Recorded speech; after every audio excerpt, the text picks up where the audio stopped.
Assalamu alaikum, and again a very good morning to you all. I thank the chairs of this session for their kind words.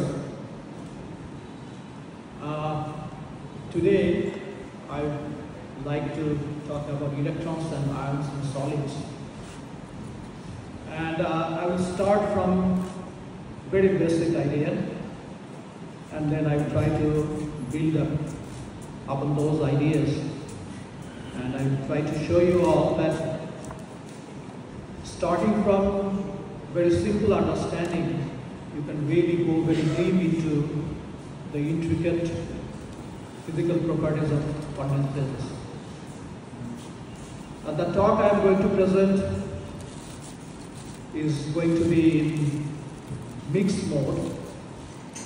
By mixed mode, I am indicating that it will be both in English and in Bangla. And so, I think without further delay, I should just start.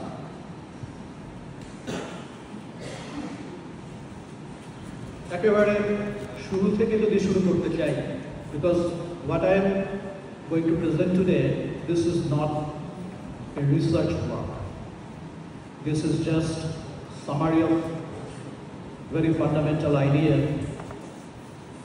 and I'll try to show if you really understand the basics, then you can really go far if you have the real understanding of the physical processes. তো যে কোনো গল্পের শুরুর আগেও একটা গল্প থাকে, আমি সেই শুরুর আগের গল্প থেকে শুরু করতে চাই। আমরা বলি যে states of matter, gas, liquid, solid. যারা আরেকটু বেশি বলতে পছন্দ করেন, আমরা দেখি যে ভাইবা বলে তারা বলে যে স্যার প্লাজমা স্টেট, ঠিক।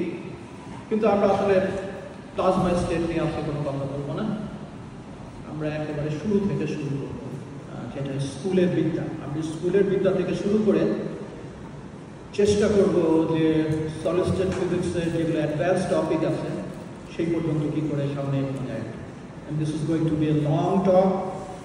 আমি জানি না 1.5 ঘন্টা টক দেওয়ার মতো এনার্জি আমার থাকবে কিনা, বাট আইল গিভ ইট ট্রাই। এই যে বোতলের ভিতরে পানি, the air I am breathing, this is gas. এই যে ডায়াসটা, এটা আসলে বিজ্ঞানের ছাত্রদের প্রথম প্রশ্ন হওয়া উচিত এখানে যে কেন গ্যাস, কেন লিকুইড, কেন solid. We see it everyday, এবং আমরা প্রত্যেকদিন দেখি, কিন্তু আমরা প্রশ্ন করতে ভুলে যাই। এইটা একটা খুব বড় সমস্যা আর কি, প্রশ্ন করতে ভুলে গেলে বিজ্ঞান শেখা হয় না। কেন কেন গ্যাস বলে একটা বস্তু আছে, কেন লিকুইড বলে একটা বস্তু আছে, কেন সলিড বলে একটা বস্তু। এই কেন দিয়ে আমরা শুরু করব। শুরু করার আগে এগেইন আমি বলছি না যে this is school level knowledge, যে আমি গ্যাস, লিকুইড, সলিড যেটা নিয়ে আলাপ করি না কেন, all those are made of atoms, এটা আমরা সবাই ভালোবাসি। আমরা যে বলছি সলিড, লিকুইড এবং গ্যাস, বিশেষ করে solid and liquid, I will focus my talk on condensed matter. Condensed matter এর ভিতরে শুধু শক্ত জিনিস নেই। সলিড স্টেট ফিজিক্স শক্ত জিনিস নিয়ে আলাদা। condensed matter physics কিন্তু it deals with both solids and liquids, এবং এর মাঝামাঝি খুব মজার জিনিস আছে, থিংস ইন বিটুইন, এবং যেটা কিনা রিসার্চের একটা এখনকার দিনে খুব বড় একটা টপিক। আমরা বলি সফট কন্ডেন্স ম্যাটার, না লিকুইড না সলিড, সামথিং ইন বিটুইন। তো এটাও আমাদের মাথার মধ্যে রাখতে হবে যে there are things which stay in between, stay in between. আবার প্রশ্ন যে কেন সলিড, লিকুইড, আবার তার মাথামাঝি। আমি উল্টো দিকে যাচ্ছি। ঘটনাটা কি? ঘটনাটা হচ্ছে যে if you want to really think like a physicist, it is about order. সবকিছু অ্যাটম দিয়ে তৈরি, এই অ্যাটমগুলো কীভাবে সাজানো আছে, that determines whether we are talking about gas, liquid or solid, or we are talking about something which is in between. Gas, আমি যদি স্কুলের বাচ্চাদের জিজ্ঞেস করি বলবে যে particular atomic arrangement নাই, all the molecules or atoms, they are moving at random, almost without any coordination. দৌড়াদৌড়ি করছে এবং কোনো রকম অর্ডার সেখানে নেই। Liquid, it has kind of short range order, এবং এইটাকে আমরা correlation function, pair correlation function বলে কিছু জিনিস আছে, সেইটাকে এটাকে এক্সপ্রেস করি। In case of liquid, if you have an atom here, there is a certain probability it will be surrounded by a particular number of atoms at a particular distance. The atom ekhane ashe, you take a distance and you see how many atoms are there.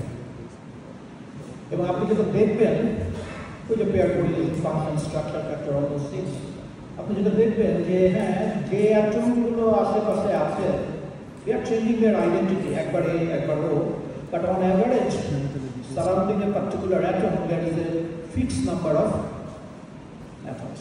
So that is kind of an order. এবং এতে coordination number, pair correlation ফাংশনের piece, all those things পাওয়া যায়। তাহলে এখানেও এক ধরনের গড়পড়তা order আছে in liquids, যেটা গ্যাসে একেবারেই নেই। সলিডে this order is much stronger, and this was the material in between. Now liquid crystal, you find order in a particular plane. একটা প্লেনে আপনি অর্ডার দেখবেন, এর পরের প্লেনে যান আবার অর্ডার দেখবেন, but in 3 dimension you will not find the order which you see in crystalline solid. Particular direction-এ মলিকিউলগুলো ওরিয়েন্টেড থাকতে পারে, কিন্তু again you will find it along certain planes, not in 3-dimensional order. যদিও liquid crystal as a material it is 3-dimensional, but the order is only in particular planes. এবং সেখানেও কিভাবে সাজানো আছে না আছে, তারপর ক্লাসিফিকেশন আছে, and I am not going to the details. তাহলে সলিড, গ্যাস এবং লিকুইডের যদি একজন ফিজিসিস্ট ক্লাসিফিকেশন করতে চায়, তার ক্লাসিফিকেশনের জন্য যে স্কিমটা থাকে, order, how the atoms are arranged, এবং যখনই আপনি অর্ডারের কথা বলে আসবেন, how do you measure the order আছে কি নেই, আপনি কি করে বলবেন? এইটা বোঝার জন্য সবচেয়ে পাওয়ারফুল ম্যাথমেটিক্যাল টুল হচ্ছে সিমেট্রি। আপনি দেখবেন সিমেট্রি কোন ধরনের সিমেট্রি এবং কি ধরনের। এই কথাগুলো একটু কভার দরকার ছিল বলে আমি মনে করছি, কারণ আমি যেই আলাদা যাবো একটু পরে, সেখানে এগুলো প্রয়োজন। এখন প্রশ্ন হলো, এ তো অর্ডারের কথা, এখন প্রশ্ন হলো কেন অর্ডার হবে? ফিজিক্স বুঝতে গেলে this is one message I want to convey to all, you don't stop asking question. আমরা তো একটা আলাপ দিলাম, সলিড, লিকুইড এবং গ্যাসের মধ্যে পার্থক্য হলো how the atoms are arranged. আমি কি থেমে যাব? Absolutely not. কেন এইভাবে অ্যারেঞ্জ হয়? এইটা হলো নেক্সট লেভেল অফ ওয়াই, এবং এর অ্যান্সার বেসিক্যালি ফ্রম থার্মোডাইনামিক্স এবং ফ্রি এনার্জি ল্যান্ডস্কেপ। পানি যখন গরম থাকে তখন এটা বাষ্প হয়ে যায়। বাষ্পের এনার্জি বেশি না পানির এনার্জি বেশি? Of course if I calculate the free energy, বাষ্পের এনার্জি বেশি। আবার আমরা বলি প্রত্যেকটা সিস্টেম তার লোয়েস্ট এনার্জি কনফিগারেশনে থাকতে চায়, তাহলে বাষ্প হয় কেন? পানির তো লোয়ার এনার্জি আছে। ধারণাটা হচ্ছে given the pressure and temperature পানির জন্য বাষ্প হওয়াটাই লোয়েস্ট এনার্জি কনফিগারেশন। যখন পানিকে আপনি অ্যাটমসফিয়ারিক প্রেসারে 100 ডিগ্রি সেলসিয়াসের উপরে নিয়ে যাবেন, তখন তার লোয়েস্ট এনার্জি কনফিগারেশনটাই হলো বাষ্প। তখন ওই বেচারা আর পানিতে ফিরে যাওয়া, পানি in the sense of liquid, সেই সুযোগটা তার নাই। It has to be that. এবং ওই কন্ডিশনে আপনি যদি ফ্রি এনার্জি ক্যালকুলেট করেন, তাহলে দেখবেন ফ্রি এনার্জির যে মিনিমাম, সেটা ওই বাষ্প স্টেটেই পাবেন। ব্যাপারগুলো ইজ আ সার্টেল ইস্যু। এবং আমি আজকে বিশেষ করে কেন এই টপিকটা নিয়েছি, আমি খুব অনায়াসে একটা রিসার্চ টপিক নিয়ে আসতে পারতাম, আই হ্যাভ ডান দ্যাট। কারণ আমি দেখতে পাচ্ছি একটা অসুস্থ ট্রেন, এটা শুধু বাংলাদেশের ব্যাপার না, সারা দুনিয়াতেই, বাংলাদেশের বিশেষভাবে বেশি। You are doing things without proper understanding, and এটাই ইটস নট গুড। এটা কোনো ভালো জিনিস না। ভালো করে না বুঝে কাজ করাটা, এটা সাইন্টিফিক স্পিরিটের সাথে যায়, প্রচুর কাজ হচ্ছে, কিন্তু ভালো বোঝাটা আমি খুঁজে পাচ্ছি না। That's why it's something like this. তাহলে কথাটা হচ্ছে যে আপনাকে ফ্রি এনার্জি ল্যান্ডস্কেপে যেতে হবে এবং দেখতে হবে যে এই প্রেশার এবং টেম্পারেচারে লোয়েস্ট এনার্জি কনফিগারেশনটা কি সলিডের, নাকি লিকুইডের, নাকি gas. So it বয়েলস down to energy.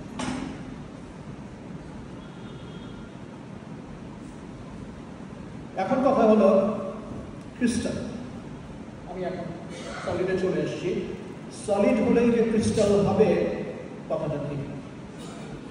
Non crystalline solid আছে, অ্যামরফাস ম্যাটেরিয়ালস আছে, আবার crystalline material. Again the question is energy. আমি সিলিকন নিলাম, আরেকজন সিলিকন নিল, and we started silicon at high temperature, then we are cooling it. আমি আমার মতো করে একজন অ্যামরফাস সিলিকন পাবেন, আর একজন ক্রিস্টালাইন সিলিকন পাবে, depending on the fabrication condition. কেন? এগেইন যেই টেম্পারেচার, যেই প্রেশার, যেই রেটে কুল করা হয়েছে, considering all those considerations, amorphous কোথাও মিনিমাম ফ্রি এনার্জি দেবে, ক্রিস্টালাইন সিলিকন দেখাচ্ছে minimum. So again free energy is very important. আপনি কিভাবে তৈরি করছেন তার উপরে ডিপেন্ড করবে যে ঘটনাটা কি হচ্ছে। কিভাবে তৈরি করছেন এর ভিতরে আছে all those thermodynamical parameters, pressure and temperature. So pressure and temperature, they determine the accessible free energy that can be achieved. ক্রিস্টালের কথায় যদি চলে যাই, তাহলে ক্রিস্টাল যেটা বললাম, ক্রিস্টাল হচ্ছে wonderful manifestation of symmetry and periodicity. Periodicity নিয়ে, সিমেট্রি নিয়ে বই পুস্তকে অনেক কথা লেখা থাকে, কিন্তু অসম্ভব গুরুত্বপূর্ণ কথাগুলো লেখা থাকে। This is for the students. পড়তে হবে, বুঝতে হবে, ভাবতে হবে। বইপত্রের সমস্যা হলো কোনো সময় সবচেয়ে গুরুত্বপূর্ণ কথাটাই সেখানে লেখা থাকে। আর মানুষ যখন বই লেখে, একজন বই লেখে আরেকটা বই, সেই বইটা দেখে আরেকজন একটা বই লেখে, যেটা হয় কাইন্ড অফ যে ধারণাগুলো আছে সেগুলোই ট্রান্সলেটেড হয়ে যায়। হ্যাঁ, কেউ একটু বেটার এক্সপ্লেইন করতে পারে। পিরিয়ডিক স্ট্রাকচার সলিড স্টেট ফিজিক্সের জন্য অসম্ভব গুরুত্বপূর্ণ। এবং সবচেয়ে গুরুত্বপূর্ণ যে জায়গাটা, সেটা নিয়ে একটি কেতাবের আমি এখন পর্যন্ত একটি লাইন লেখা থাকি। And believe me, I have read hundreds if not thousands. কিন্তু ওই সবচেয়ে গুরুত্বপূর্ণ কথাটা কথা না। সবচেয়ে গুরুত্বপূর্ণ কথাটা হলো এই, once you have a periodic system, if you know the property of a single cell, you know the property of the whole system. এইটাই সব আলাপের চেয়ে প্রথম আলাপ। If you want to do theory, আপনার এই ঘরের সমান কোনো বাল্ব নিয়ে আলাপ করার প্রয়োজন নাই। আপনি যদি আছে কোনো ক্ষেত্রে, সেটা অন্য প্রশ্ন, there is effect of size. কিন্তু আপনি যদি আইডিয়াল সিস্টেমের কথা চিন্তা করেন, if you know what is happening a single cell of sodium chloride, you know every property of bulk sodium. And that is the power of periodicity and symmetry. ছোট্ট একটা আমি যদি বাল্ক এবং সিঙ্গল সেলের প্রপার্টির মধ্যে যদি পার্থক্য হতো তাহলে আমি কোনো ফিজিক্স করতে পারতাম না। ইনফ্যাক্ট বাল্কে যে পরিমাণ সেল আছে সেই সমস্ত সেল নিয়ে কোনো ক্যালকুলেশন করানো কোনো বইয়ে এই কথাটা লেখা থাকে না। এখন কথাটা হলো I have periodic structure, I have crystal. এখন ল্যাটিস প্যারামিটার কেমন হবে? What will be the angles between the axes, what will be the packing fraction, cell volume, all those things, এইটাকে ঠিক করে। এখানে একটা খুব মজার জিনিস আছে। There is a book by Philip Anderson, Concepts in Solids, 200 পাতার একটা বই। কিন্তু আপনি যদি জ্ঞান দেখতে চান এই 200 পাতার বই দেখতে হবে, কিন্তু আপনার দাঁত খুব শক্ত হতে হবে। দাঁত যদি শক্ত না হয় তাহলে ওই বই আপনি কামড় দিতে পারবেন। This is a book written by one of the finest condensed matter physicists, এবং সে তার ব্রিলিয়ান্ট ধারণাগুলোকে 200 পাতার ভেতরে কনসাইজ থাকে। সো নরম দাঁত নিয়ে ওই বইয়ে কামড় দেওয়া যাবে না, but if you can do that you will really learn something. এবং সেখানে তো একটা মজার জিনিস আছে, বইয়ের একদম শুরুতে এই অ্যান্ডারসন বলছেন, yeah, you can have periodic structure, there will be symmetry in condensed phases, কিন্তু দুনিয়ার কোনো বিদ্যা আপনাকে বলতে পারবে না যে sodium chloride will assume FCC structure. Sodium chloride FCC এইটা কোনো ফার্স্ট প্রিন্সিপাল থেকে আপনি এই সিদ্ধান্তে আসবেন। তাহলে কি করে আমরা বলবো FCC? আমরা তো সবাই জানি সোডিয়াম ক্লোরাইড FCC। তাহলে কোন বিদ্যা ব্যবহার করে সোডিয়াম ক্লোরাইডটা আমি FCC না, সেই বিদ্যা আপনার নাই। হোয়াট ইউ উইল ডু, আপনি হিসাব করে দেখবেন সোডিয়াম এবং ক্লোরিন এদের যে ইলেকট্রনিক স্ট্রাকচার, ইলেকট্রন অ্যাফিনিটি, এগুলো যদি আপনি কনসিডার করেন, I will go to that. যদি কনসিডার করেন তাহলে আপনি দেখতে পাবেন যে এরা আয়নিক ক্রিস্টাল ফর্ম করে। কিন্তু আয়নিক ক্রিস্টাল ফর্ম করলে এটাকে FCC স্ট্রাকচার দিয়ে করবে কোনো গ্যারান্টি নেই। আরও বহু আয়নিক ক্রিস্টাল আছে যারা FCC স্ট্রাকচার অ্যাসিউম করে না। তাহলে উপায়টা কি? উপায় খুব কঠিন, খারাপ উপায়। আপনি সোডিয়াম এবং ক্লোরিন নিয়ে যতগুলো ক্রিস্টাল সিস্টেম তৈরি করা যায় সবগুলো তৈরি করে আপনি দেখবেন যে ফ্রি এনার্জি কোনটাতে সবচেয়ে বেশি কম। তার মানে অন্ধকারে আপনাকে হাত চাপানো, হাতরে যেটাতে ফ্রি এনার্জি সবচেয়ে কম, that will be the FCC structure. কিন্তু আপনি আগে থেকে কোনোদিন ঠিক করতে পারবেন না যে ওটা FCC স্ট্রাকচার হবে। This is amazing. আমার দীর্ঘদিন ধরে ধারণা ছিল যে there will be a way to predict the structure, crystal structure. না, আপনাকে অনেকগুলো দেখে সেগুলোর ফ্রি এনার্জি ক্যালকুলেট করে আপনাকে সিদ্ধান্ত নিতে হবে যে স্টেবল স্ট্রাকচার কোনটা হবে।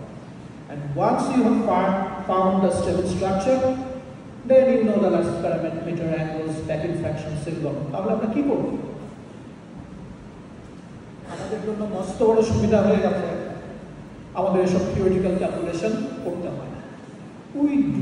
We grow something and we throw it in the X-ray machine. XRD profile আমাদের বলে দেয় what kind of symmetry is there এবং what kind of structure is there. যদি XRD টেকনিক না থাকতো তাহলে আর স্ট্রাকচার নিয়ে আমরা এত বড় কথা বলতে পারতাম, কারণ এই থিওরিটিক্যাল ক্যালকুলেশন করতে করতে জীবন চলে যেতে পারে। তো এক্সপেরিমেন্ট হেল্পস আ লট। আমরা আসলে যেখানে এক্সট্রা ডাটা নাই সেখানে আমাদের স্ট্রাগল করতে হয়, রিলেটেড সিস্টেমগুলো নিয়ে আমাদের গেস করতে হয়, then we have to calculate the field. তো এই যে কথাগুলো হলো, আমি শিওর যে এইভাবে এই কথাগুলো নিয়ে অবশ্যই কোনো ক্লাসরুমে এইভাবে আলোচনা হয়। কারণ এগুলো যদি আমরা না জানি দেন হোয়াট ডু উই নো, আমরা কি করতেছি, এটা নিয়ে চিন্তা ভাবনা করার প্রয়োজন। এখন ক্রিস্টাল তো হলো, স্ট্রাকচার তৈরি হলো। You can't have any structure without bonding. Bonding ছাড়া কোনো স্ট্রাকচার বন্ডিংটা কেন এবং বন্ডিং এর আলাপ যদি আমরা করতে চাই তাহলে we have to think about electrons and we have to think about ions. আমরা ইলেকট্রন চিনি, আমরা আয়ন চিনি, কিন্তু আসলে কতটুকু ভালো করে চিনি আমরা দেখব। প্রথম কথা হচ্ছে ইলেকট্রন। ইলেকট্রন কি? ইহা একটি মৌলিক কণিকা। শিওর ইহা একটি মৌলিক কণিকা। We are almost sure, আমরা জানি যে এখন পর্যন্ত যেটুকু জানি ইলেকট্রনের কোনো ইন্টারনাল স্ট্রাকচার নেই। So it is very much fundamental. It has certain properties, যে প্রপার্টিগুলো আমাদের জানা দরকার। তাছাড়া শুধু ইলেকট্রন নিয়ে আলাপ করলে you will again proceed, you will publish a few papers without properly understanding what is going on. ইলেকট্রনের বেয়ার ইলেকট্রনের কথা কেন বলছি সেটাও হয়তো সময় বলবো। ইলেকট্রন একটা ম্যাস আছে, একটা চার্জ আছে, এগুলো আমরা স্কুলে শিখেছি। ইলেকট্রনের ইন্ট্রিনসিক স্পিন আছে, which is completely relativistic. Electron by its nature, due to its intrinsic spin, এর ওয়েভ ফাংশনের একটা সিমেট্রি আছে। আমরা জানি যে ইলেকট্রনের ওয়েভ ফাংশনের সিমেট্রি হলো অ্যান্টিসিমেট্রিক, এবং এইটা বোঝা খুব প্রয়োজন। এই অ্যান্টিসিমেট্রিক ওয়েভ ফাংশনের কারণে দিস obeys exclusion principle. তো এই যে আমরা বলছিলাম ইলেকট্রনের ম্যাস আছে, ইলেকট্রনের চার্জ আছে, এই কথাগুলো কি সত্যি? এই কথাগুলো প্রায় সত্যি। ইলেকট্রনের mass depending on the situation can be anything.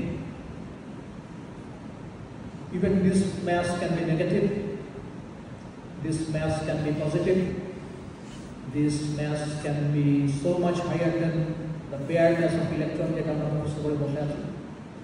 Even ইলেকট্রনের চার্জ, এটা হয়তো এই জায়গায় না বললেও হয়, কারণ আমি জানি না এখানে রিনর্মালাইজেশনের কনসেপ্ট কয়জনের আছে। যদি থাকে তাহলে আপনারা জানবেন ইভেন ইলেকট্রনের চার্জ যেটা আমরা দেখি, this is very much rest, this is not the bare charge. এবং আপনি যদি খুব হাই এনার্জিতে প্রয়োগ করতে পারেন, ইউ উইল নট ফাইন্ড এটা একটা ফিক্সড ভ্যালু নিয়ে বসে আছে। সো ফিজিক্সের যে কথা বলছিলাম যে লেয়ার, দেন অ্যানাদার লেয়ার আন্ডারনিথ, তার নিচে আরেকটা লেয়ার। তো এই জিনিসগুলো সবসময় আমাদের দরকার হয় না, but it is always good to know, জানা প্রয়োজন। এখন ইলেকট্রন নিয়ে আলাপ করছি না, ইলেকট্রনের বৈশিষ্ট্য জানা। আমি বন্ডিং নিয়ে আলাপ করতে গেলে কেন ইলেকট্রন নিয়ে আলাপ করব? তার কারণ বন্ডিং এ ইলেকট্রন অংশগ্রহণ করে। শুধু এটুকুই রহস্য না, এটা নিয়ে অনেক কথা বলা যায়, কিন্তু আই হ্যাভ টু প্রসিড, আমার সময় লিমিটেড। ইলেকট্রন বন্ডিং এ অংশগ্রহণ করে, নট ইন দ্য স্টোরি। কোন electron? Think about uranium, it has so many electrons. কোন ইলেকট্রনগুলো বন্ডিং এ অংশগ্রহণ করে? সহজ কথা, those electrons which are loosely bound, যেগুলো অ্যাটমের সাথে লুজলি বাউন্ড, শুধুমাত্র সেই সমস্ত ইলেকট্রনগুলোই বন্ডিং এ অংশগ্রহণ করে। তার কারণ তারা সহজেই অ্যাটম থেকে ডিটাচড হয়ে যাওয়ার ক্ষমতা রাখে। এবং টু ফর্ম বন্ডিং কখনো একটা অ্যাটম দিয়ে হয় না, you need at least two atoms. কাজে এই দুই অ্যাটমের সাথে এই সম্পর্ক স্থাপন করতে হবে, এবং এই সম্পর্ক তারাই স্থাপন করতে পারবে যারা কোনো একটি অ্যাটমে খুব শক্তভাবে আটকে নেই। ইলেকট্রনিক অরবিটাল, এই ছবি আমরা দেখি, and this tells you যে this is simply the probability density, hydrogen atomic number depending on the symmetry of the wave function. It can have wonderful shapes, এবং এই জিনিসগুলো যদি বন্ডিং বুঝতে হয় খুব ভালো করে বোঝার প্রয়োজন। Except the s electrons, which is spherically symmetric, আর সমস্ত অ্যাঙ্গুলার মোমেন্টাম কম্পোনেন্টের জন্য ইলেকট্রনের যে probability density function, which is not spherically symmetric, তার মানে এখানে যদি একটা অক্সিজেনের পি ইলেকট্রন এর কথা আমি চিন্তা করি, সেই পি ইলেকট্রনের স্পেসে যে এক্সচেঞ্জ সেটা সব দিকে একরকম না। কোনো দিকে থাকার সম্ভাবনা বেশি, কোনো দিকে থাকার সম্ভাবনা কম, কোনো দিকে থাকার সম্ভাবনা নেই। ইট হ্যাপেন্স টু বি যেদিকে এই ইলেকট্রনটা থাকার সম্ভাবনা নেই, সেখানে যদি আরেকটা অ্যাটম এসে বসে থাকে, it will not be able to form the bond. তাকে এমন জায়গায় এসে বসতে হবে যেন সে এই পি ইলেকট্রনটার অ্যাক্সেস পায়। And that is the reason যে কারণে ক্রিস্টালগুলোর যে অ্যাটমগুলোকে সাজানো থাকে, দেখা যায় এইদিকে একটা আছে, এদিকে একটা আছে, কিন্তু এইদিকে কেউ নাই। This depends on the symmetry of the orbitals. এবং এগুলো থেকে আমরা রেডিয়াল প্রবাবিলিটি ডেন্সিটি নিয়ে আমরা বেশি কাজ করি। You can see the radial probability density. আমাদের এই প্যানেলে আছে হলো ওয়েভ ফাংশন, এখানে আছে হলো রেডিয়াল প্রবাবিলিটি ডেন্সিটি। তাহলে দেখবেন যে ওয়েভ ফাংশন এবং রেডিয়াল প্রবাবিলিটি ডেন্সিটির চেহারার ভিতরে কিন্তু অনেক পার্থক্য আছে। এবং এখানে যারা উপস্থিত আছে আমি তাদেরকে এই প্রশ্নটার উত্তর বের করতে বলবো। If you look at this, ও আচ্ছা আচ্ছা, আমি ওইদিকে দেখছি। হ্যাঁ, আমার জন্য এই যে এখানে যদি দেখেন যে stress electron minus this is the function of r. You have a very high value of the radial wave function close to the nucleus. কিন্তু আমরা জানি যে ইলেকট্রনগুলো নিউক্লিয়াসের খুব কাছে থাকে না, আমরা তো অঙ্ক করি, দেখাও যে ইত্যাদি ইত্যাদি, তাই না? যে নিউক্লিয়াসের ভিতরে ইলেকট্রন থাকতে পারে, প্রবাবিলিটি ইজ ভেরি। তাহলে কি কোয়ান্টাম মেকানিক্স নিতে কথা বলছে? কিন্তু এখানে আবার দেখেন, আমি যখন রেডিয়াল প্রবাবিলিটি ডেন্সিটিতে যাচ্ছি, this is not the wave, this is wave function, this is radial probability density. এখানে দেখেন একটা নিউক্লিয়াস, এখানে এটা খুব বড়, এটা খুব ছোট। So if you really understand those, you will be able to explain these. যে কেন wave function এবং probability density ভিতরে এই discrepancy, and this is very easy to find. But unfortunately, আমি যখন PhD করা মানুষকে জিজ্ঞেস করি, they can't answer. So you have to answer those. Otherwise, আপনি কি DFT করছেন, I don't know. এখন আয়ন কেমন? ভালো কথা, আমি যদি ইলেকট্রনটাকে একটা অ্যাটম থেকে বের করে ফেলি, then it must be ion. Ion ছাড়া কি হওয়ার আছে? অথবা একটা অ্যাটমে যদি একটা ইলেকট্রন যোগ করি, it has to be ion. এবং বন্ডিং এর আলাপ যেখানে আসবে, যেখানে ইলেকট্রন শেয়ারিং, ইলেকট্রনের টাচমেন্ট, এই কথাগুলো আসবে, আমার তো আয়নে যেতেই হবে এবং ইলেকট্রন এবং আয়ন নিয়ে আসবে। এখন কথা হলো ওয়াই বন্ডিং, এটার উত্তর কিন্তু অলরেডি আমরা পেয়ে গেছি। কারণ once you form the bond, you have a single sodium atom, you have one chlorine atom, it has a total energy. আমি যদি সোডিয়াম থেকে একটা ইলেকট্রন বের করতে চাই, আমাকে কিছু এনার্জি খরচ করতে হবে, এবং সোডিয়াম থেকে একটা ইলেকট্রন বের করলে ইট উইল বিকাম Na+, এবং সেই ইলেকট্রনটাকে যদি ক্লোরিনে যে বসাতে চাই, again there is a energy cost. এই দুটোকে যদি কাছাকাছি আনি, due to pull of attraction they can form ionic bond.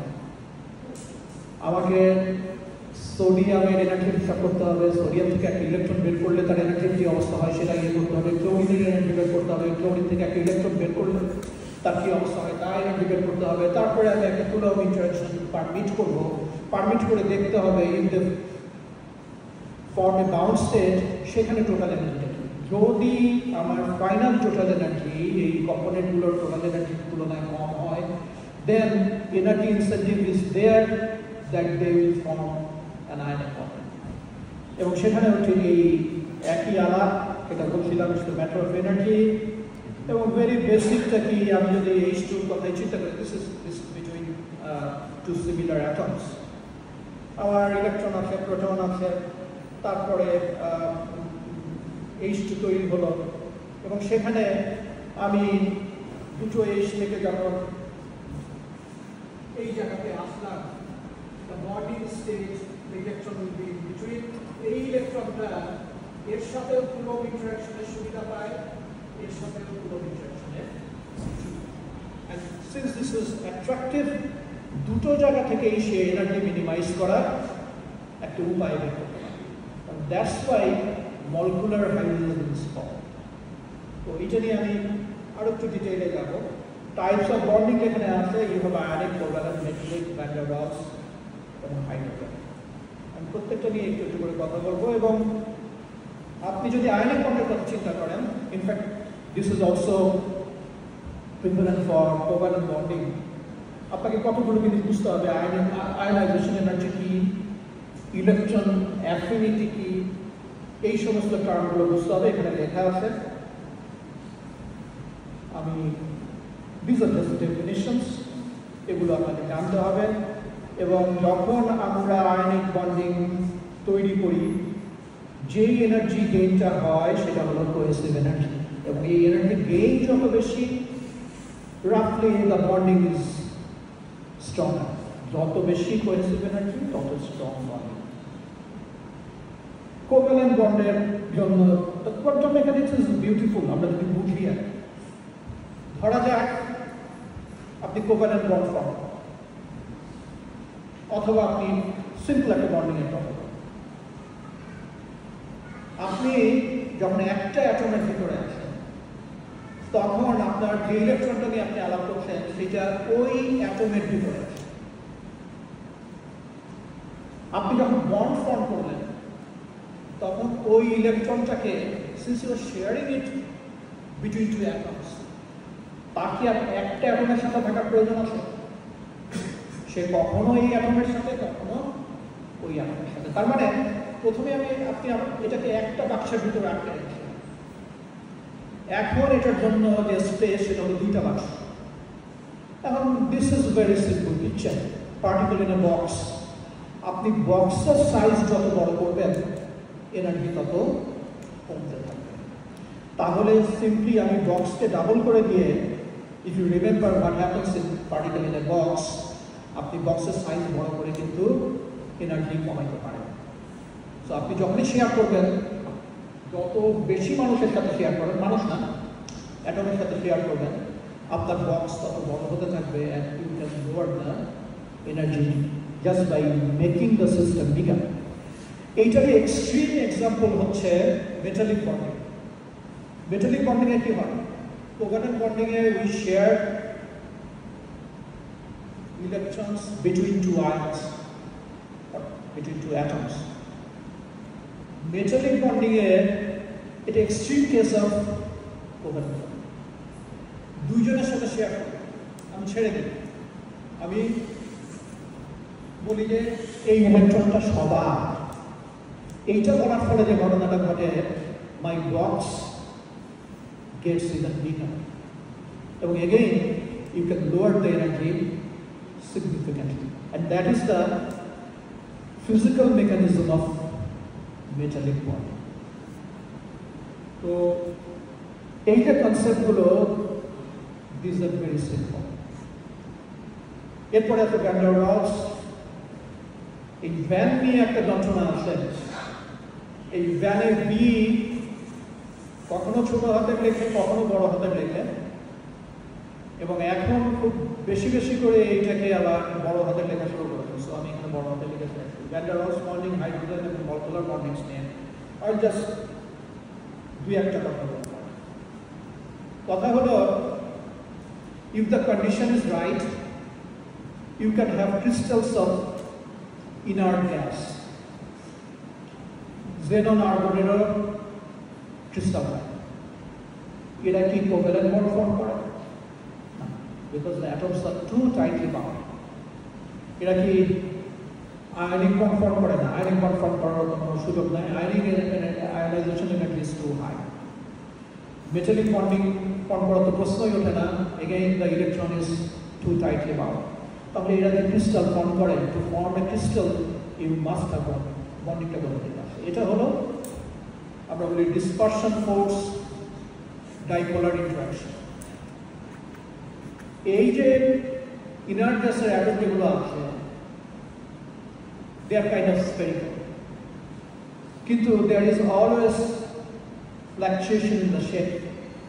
গড়পড়টা তারা গোল, কিন্তু কখনো একটু এইদিকে রাগবি বলের মতো, কখনো একটু ওইদিকে রাগবি বলের মতো। যেই মাত্র গড়পড়তা কিন্তু গোল, মোমেন্টারিলি দুটো আর্গন অ্যাটম যখনই স্ফেরিক্যাল সিমেট্রি থেকে একটুখানি ডিপার্ট করে, দুটোর দরকার নেই, একটা যদি করে খুব অল্প সময়ের জন্য ইট ফর্মস ডাইপোল মোমেন্ট।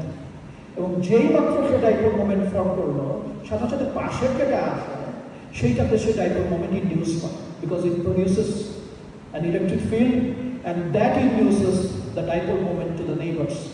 এবং যখনই ডাইপোল মোমেন্ট তৈরি হয়ে গেল আশেপাশে, due to this fluctuation there is dipolar interaction, and this interaction leads to this van der Waals bonding. এটা অনেক জায়গা নেচারে, বিশেষ করে সাবকন্ডাস ম্যাটার, লিকুইড, এই সমস্ত জায়গাতে এই van der Waals force is very very important, অসম্ভব।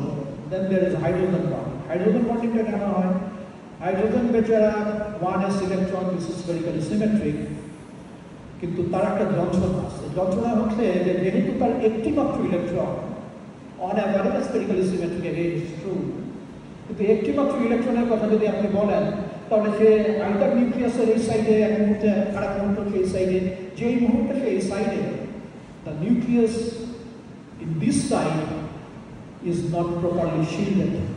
এটার শিল্ডিংটা, আর শিল্ডিংটা যদি না থাকে তাহলে এই দিককার যে প্লাস নিউক্লিয়াস আছে with a proton, এইটার charge becomes prominent. The neutrality as a whole is maintained, but momentarily the neutrality is cut down. এই ঘটনা যদি ঘটে, পাশে যদি আরেকটা থাকে, তাহলে সে তখন কি করে? তখন এটাও কাইন্ড অফ ডাইপোল মোমেন্টের মতো এটার সাথে সংযুক্ত হয়, এবং বায়োলজিক্যাল প্রসেসে এই hydrogen bonding is extremely important. আর আসলে মলিকুলার বন্ডিং এখন পর্যন্ত আমি যদি কপার ক্রিস্টালের কথা বলি, অল আর কপার্স ক্রিস্টাল ফর্ম করবে, ক্রিস্টাল যে ফর্ম করলো অথবা মলিকুল যখন ফর্ম করে, অনেকগুলো এলিমেন্ট থাকতে পারে, তারা যখন যে ফর্মেশনটা হয় সেইখানে কি একটা মলিকুল তো তৈরি হয়েই আসে। সো কাইন্ড অফ এটা তার স্টেবল কনফিগারেশনে আসে, আর একটা মলিকুলের সাথে সেটি করে সংযুক্ত হয়। এটা একটা উইক কাইন্ড অফ বন্ডিং, যার ভিতরে van der Waals, hydrogen type সমস্ত ধরনের কন্ট্রিবিউশন মিক্সড। আমি একটা কথা বলি, আমরা যখন বলি এটা কোভ্যালেন্ট ক্রিস্টাল, এটা আয়নিক ক্রিস্টাল, অলমোস্ট নেভার দে আর কমপ্লিটলি কোভ্যালেন্ট, কমপ্লিটলি আয়নিক। আয়নিকের ভিতরে কোভ্যালেন্সের কন্ট্রিবিউশন থাকে, কোভ্যালেন্টের ভিতরে আয়নিকের কন্ট্রিবিউশন থাকে। It depends on the electron affinity and electronegativity of the elements involve. আসলে কথাটা হলো বন্ডিং ক্যারেক্টার বেশিরভাগ সময় মিক্সড, একটা সিঙ্গেল কম্পোনেন্ট রেয়ারলি ডমিনেট হয়। কোভ্যালেন্ট ক্রিস্টালের ক্ষেত্রে কমপ্লিটলি কোভ্যালেন্ট হতে গেলে যে অ্যাটমগুলো ইনভলভ হতে হবে তাদের কমপ্লিটলি আইডেন্টিক্যাল হতে হবে। যেমন সিলিকনের সাথে সিলিকন যদি তৈরি করে, অথবা কার্বনের সাথে carbon, it can be completely covalent. কিন্তু আপনি যদি সিলিকনের সাথে কার্বন করতে চান, it is again will B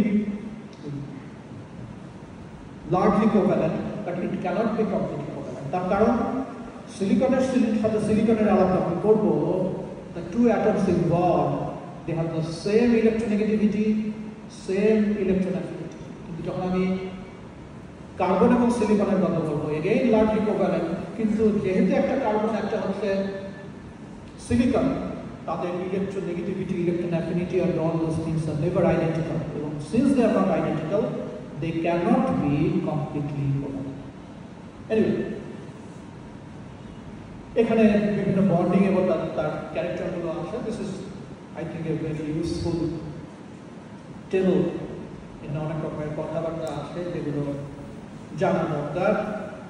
Once you know the bonding nature, once you know the structure, if you understand physics, বহু কথা আর ফার্দার স্টাডির প্রয়োজন নাই। I can just say যে এই ম্যাটেরিয়ালটা মেল্টিং পয়েন্ট কেমন হবে, এই ম্যাটেরিয়ালটার হার্ডনেস কেমন হবে, এই ম্যাটেরিয়ালটা ব্রিজল হবে না ডাকটাইল হবে, এই ইনফ্যাক্ট বন্ডিং যদি ভালো করে জানি তাহলে কিন্তু ইলেকট্রিক্যাল নেচার সম্পর্কে আমি কষ্ট করতে পারি। এগেইন শর্ত হলো ফিজিক্স জানতে। ফিজিক্স জানলে বলা সম্ভব যে কেমন হবে। হ্যাঁ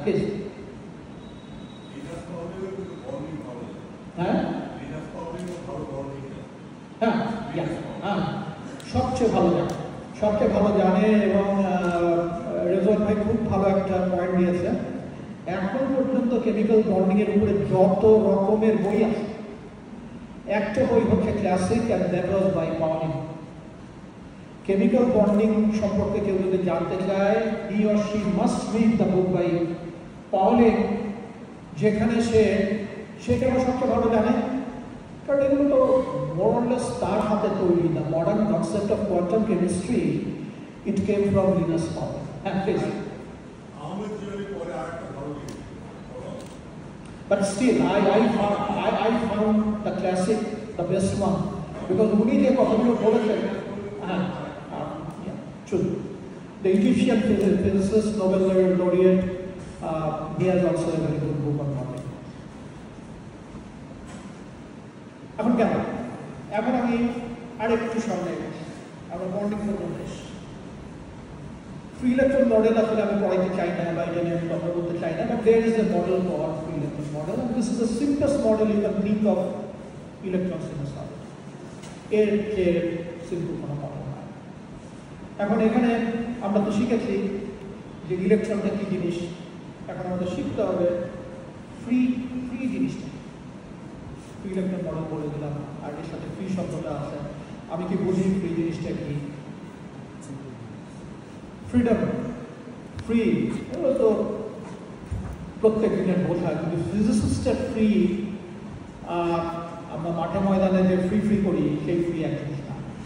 ফিজিসিস্টের ফ্রিটা কি হলে আমরা ফ্রি হব? এগুলো সবগুলোর স্পিরিটই হচ্ছে কাইনেটিক থিওরি অফ গ্যাস।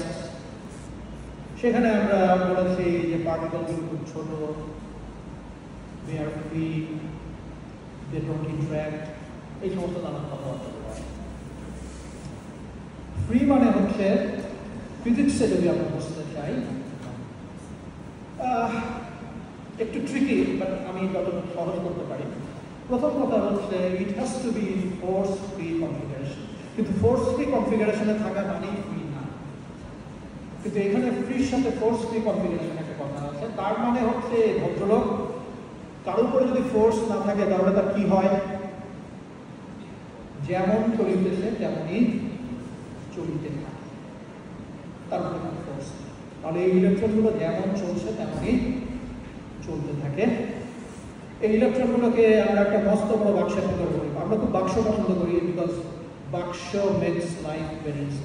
একটা বাক্সের মধ্যে রাখি এবং এই বাক্সটাকে ছোট বড় করার ফ্রিডম, ফ্রি না, ফ্রিডম আমার আছে। আমি বাক্সটাকে ইচ্ছা মতো বড় করতে পারি।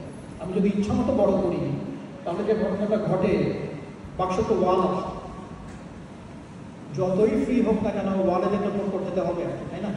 কিন্তু বাক্সটাকে আমি কয়েক আলোকবর্ষ লম্বা করে দিয়ে এমন করতে পারি, ঠোঁট করে নিয়ে আমরা চিন্তা করার দরকার নাই। These are the tricks we play. আমরা যখন ফিজিক্স করি এই ট্রিকগুলো প্লে করি, কিন্তু এগেন আনফর্চুনেটলি আমরা যে ট্রিক প্লে করছি আমরা জানি না যে আমরা ট্রিক প্লে করছি। This is the situation. I have been very frank and honest. আমরা যে এই সমস্ত বিদ্যাগুলো ব্যবহার করছি আমাদের জানা নাই যে আমরা এই বিদ্যাগুলো ব্যবহার করছি, এবং আমাদের জানা নাই কেন এই বিদ্যা আমি ব্যবহার করছি। এখন কথা হলো গ্যাস পার্টিকেলগুলো যেমন ফ্রিলি মুভ করে, ইলেকট্রনগুলোকে আমি যদি চিন্তা করি যে তারা ফ্রিলি মুভ করছে, তাহলে গ্যাসের মতো দিস ইলেকট্রন গ্যাস, এবং এটা একটা খুব সুন্দর নাম আছে, this is Fermi gas. Fermi gas নিয়ে যদি আমি চিন্তা করি তাহলে কোন ইলেকট্রনগুলো নিয়ে চিন্তা করবো? যেমন কপারে কতগুলো ইলেকট্রন আসে আই ডোন্ট রিমেম্বার, আমার স্মরণ নাই, কিন্তু অনেকগুলো আসে। কিন্তু আমি যদি ফার্মি গ্যাস আর কপার ইলেকট্রনের কথা চিন্তা করি তাহলে কোন ইলেকট্রন নিয়ে আমি আলাপ করবো? আমি একটি মাত্র ইলেকট্রন নিয়ে আলাপ করবো, যে ইলেকট্রনটাকে কপার শক্ত করে আটকে রাখেনি, ছেড়ে দিয়েছে, সেই চারদিকে ঘুরে বেড়াচ্ছে। সো হুইচ ইলেকট্রনস, যে ইলেকট্রনগুলোকে এখন ছেড়ে দেয় এবং তারা তাদের মতো করে ঘুরে বেড়ায়, those are the free electrons and they have to be the mobile ones। যে নড়ে না তাকে নিয়ে আমার কোনো আলাপ তাহলে এই সমস্ত যে ইলেকট্রনগুলো আছে সেই ইলেকট্রনগুলো নিয়ে আমার ইলেকট্রন মডেল। এবং বেসিক্যালি আমি যেটা চিন্তা করি, এইটা বই বলে দিলে ভালো হতো, আমি যদি সলিডের কথা চিন্তা করি, আমাকে আয়ন নেই, তাহলে ইলেকট্রন আয়ন ইন্টারাকশন কি নাই? অফকোর্স ইলেকট্রন আয়ন ইন্টারাকশন আছে, কিন্তু আমার এই সমস্ত ইলেকট্রন ইন্টারাকশনের কোনোটাই আমি চিন্তা করি। তাহলে আমার যে সলিডটা আছে সেই সলিডটা কেমন হবে? আমি যে সলিডের কথা চিন্তা করি সেটা হলো যে all the ions are smeared all over my substance, এবং তারা একটা ইউনিফর্ম কনস্ট্যান্ট পোটেনশিয়াল ব্যাকগ্রাউন্ড তৈরি করে। এবং এই ইউনিফর্ম কনস্ট্যান্ট পোটেনশিয়াল ব্যাকগ্রাউন্ড যদি চিন্তা করেন, still the potential is uniform, এইটা কোনো ধরনের ফোর্সের সৃষ্টি করে না, because there is no potential gradient. তাহলে পোটেনশিয়াল গ্রেডিয়েন্ট নেই, আয়নের কারণে কোনো ফোর্স নেই, ইলেকট্রনগুলো ট্রুলি পয়েন্ট পার্টিকল এবং তারা ছোটাছুটি করছে, এবং I am not considering inter electronic interaction, আমি কনসিডার করছি না। কিন্তু এইটা আমি কনসিডার করছি না, এইটা করার অনুমতি কি আসে? আমরা দেখবো যে এবং এই ফ্রি ইলেকট্রন নিয়ে যদি আমি আলাপ করি, তাহলে যে জিনিসটুকু যে বিজ্ঞানটুকু থাকতেই হবে সেটা হলো পার্টিকুলার ডিস্ট্রিবিউশন ফাংশনের কনসেপ্ট। দিস ডিস্ট্রিবিউশন ফাংশন, এটা যে ডেরিভেশন, সেই ডেরিভেশনের কোনো জায়গাতে ইলেকট্রনিক ইন্টারাকশনের কোনো আলাপ নাই। So this is appropriate for the electron gas. এই ডিস্ট্রিবিউশন ফাংশনের একেবারে খুঁটিনাটি এভরি টার্ম ক্লিয়ার না হলে কন্ডেন্সার ফিজিক্স, কনস্ট্যান্ট ফিজিক্স পড়া যায়। এটা অসম্ভব গুরুত্বপূর্ণ একটা হাতিয়ার। যেটা বলছেন এই যে এনার্জি স্পেকট্রাম, এটাকে আপনি যদি কন্টিনিউয়াস করতে চান এবং আমি যদি ওই ওয়ানের সাথে ইন্টারাকশন কনসিডার না করতে চাই, তাহলে কি করতে হবে? আমার বাক্স বড় করে দিতে হবে। এবং আমি যখন বাক্স বড় করে দেব, দ্য এফেক্ট অফ কোয়ান্টাইজেশন, যেটা কোয়ান্টাম মেকানিক্সে আমরা পড়ি, পার্টিকেল ইন এ বক্স, বাক্স যত বড় কোয়ান্টাইজেশনের এফেক্ট তত কম। You just look at the energy eigen values and you see যে বাক্সটা এল যদি খুব বড় হয়, তাহলে the difference between two consecutive energy levels it become very small. তাহলে বাক্স যত বড় করবো, দুইটা এনার্জি লেভেলের মধ্যে পার্থক্য ছোট হতে থাকবে, আরো বড় বাক্স আমি পার্থক্য করতেই পারবো। So the energy spectrum will become again, এই ট্রিক আমরা সবসময় প্লে করছি, but without proper understanding, and that is my focus in this টক।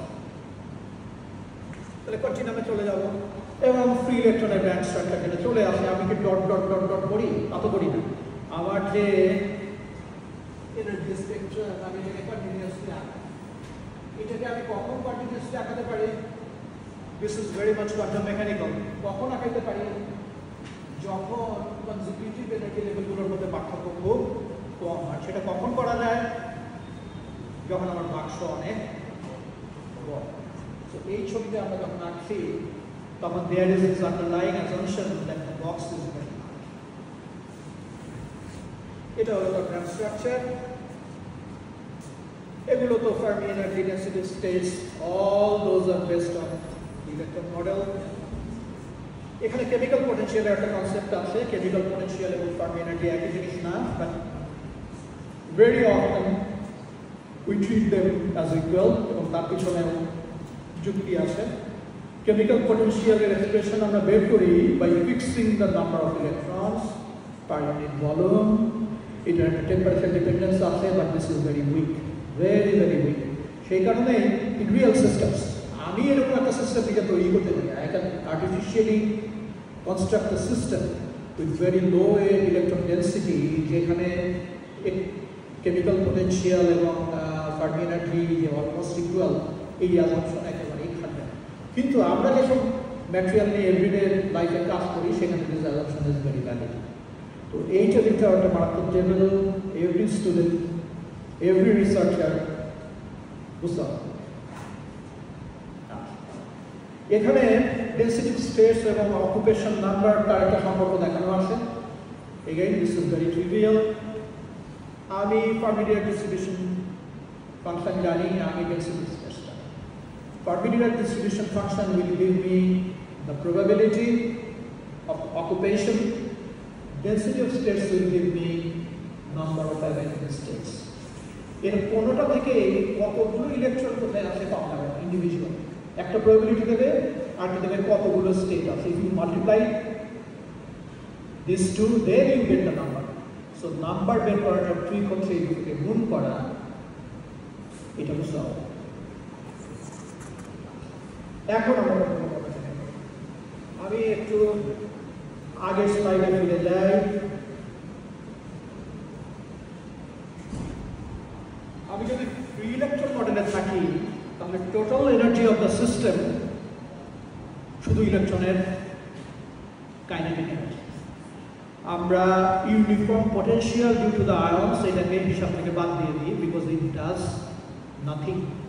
এটা কোনো ফোর্সেরও সৃষ্টি করে না, মোশনকেও কোনোভাবে প্রভাবিত করে না। সো ওই যে যেটা বললাম, if the potential is constant, আমি সিম্পলি তাকে হিসাব থেকে বাদ দিতে পারি।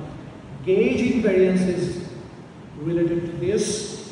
আমি যদি বাদ দিই then you see এই যে এনার্জিটা, this is a function of electron density, এবং এই এনার্জির সাথে অ্যাভারেজ এনার্জি অফ দ্য সিস্টেমের আমরা ট্রান্সফরমেট করাই একটা ঘনিষ্ঠ সম্পর্ক। So total energy, average energy is a function of electron density. এই জায়গাটা তাহলে কনসিকুয়েন্স যেটা হলো সেটা হচ্ছে যে average energy is a function of electron density. এই এনার্জি আমি যদি ভলিউম ডেরিভেটিভ নিই, then this is the Degeneracy equation. This is also a function of electron density. It has a compressibility. At t equals 0, this free energy becomes this energy. তাহলে এইটাও function of electron density. এবং plane wave solution which is appropriate, অঙ্ক করার দরকার নেই। আমি যদি physics বুঝি আই নো যে যদি ফোর্স ফ্রি হয় the solution will be plane wave. তো সেই সলিউশনটা এইটা, যেটা থেকে আমি এই ইলেকট্রন ডেনসিটি বের করতে পারি। দেখা যাচ্ছে যে এখানে energy which is a function of electron density, pressure, তারপরে কম্প্রেসিবিলিটি, এগুলো কি? এগুলো থার্মোডাইনামিক ভ্যারিয়েবল। এগুলো প্রত্যেকটা it becomes function of density. কোনো ডেনসিটি ফাংশনের বইয়ে আমি দেখলাম না এই কথাটা পরিষ্কার করে বলে দিতেন দ্য সিড অফ ডিএফটি। এইখানে ডেনসিটি ফাংশনাল থিওরির বীজ বপিত। সমস্ত জিনিস বের হয়ে আসে if you know the ground state or equilibrium. It can be non ground state, but that is out of question here. সব কিছু বের হয়ে আসে যদি ইলেকট্রন ডেনসিটি জানা যায়। সো এই বিদ্যাটা হলো শুরুর বিদ্যা। এই বিদ্যাটাকে যদি কেউ ধরতে না পারে, তার ডিএফটি স্টাডি এর কোনো কি বলবো, এর কোনো বেস নাই আর কি। সো এগেইন আমার দুঃখ এবং আমার প্রত্যাশা, বাংলাদেশে এই মুহূর্তে শত শত মানুষ ডিএফটি করছে। Learn the basic. If you want to really do something meaningful, learn the basic.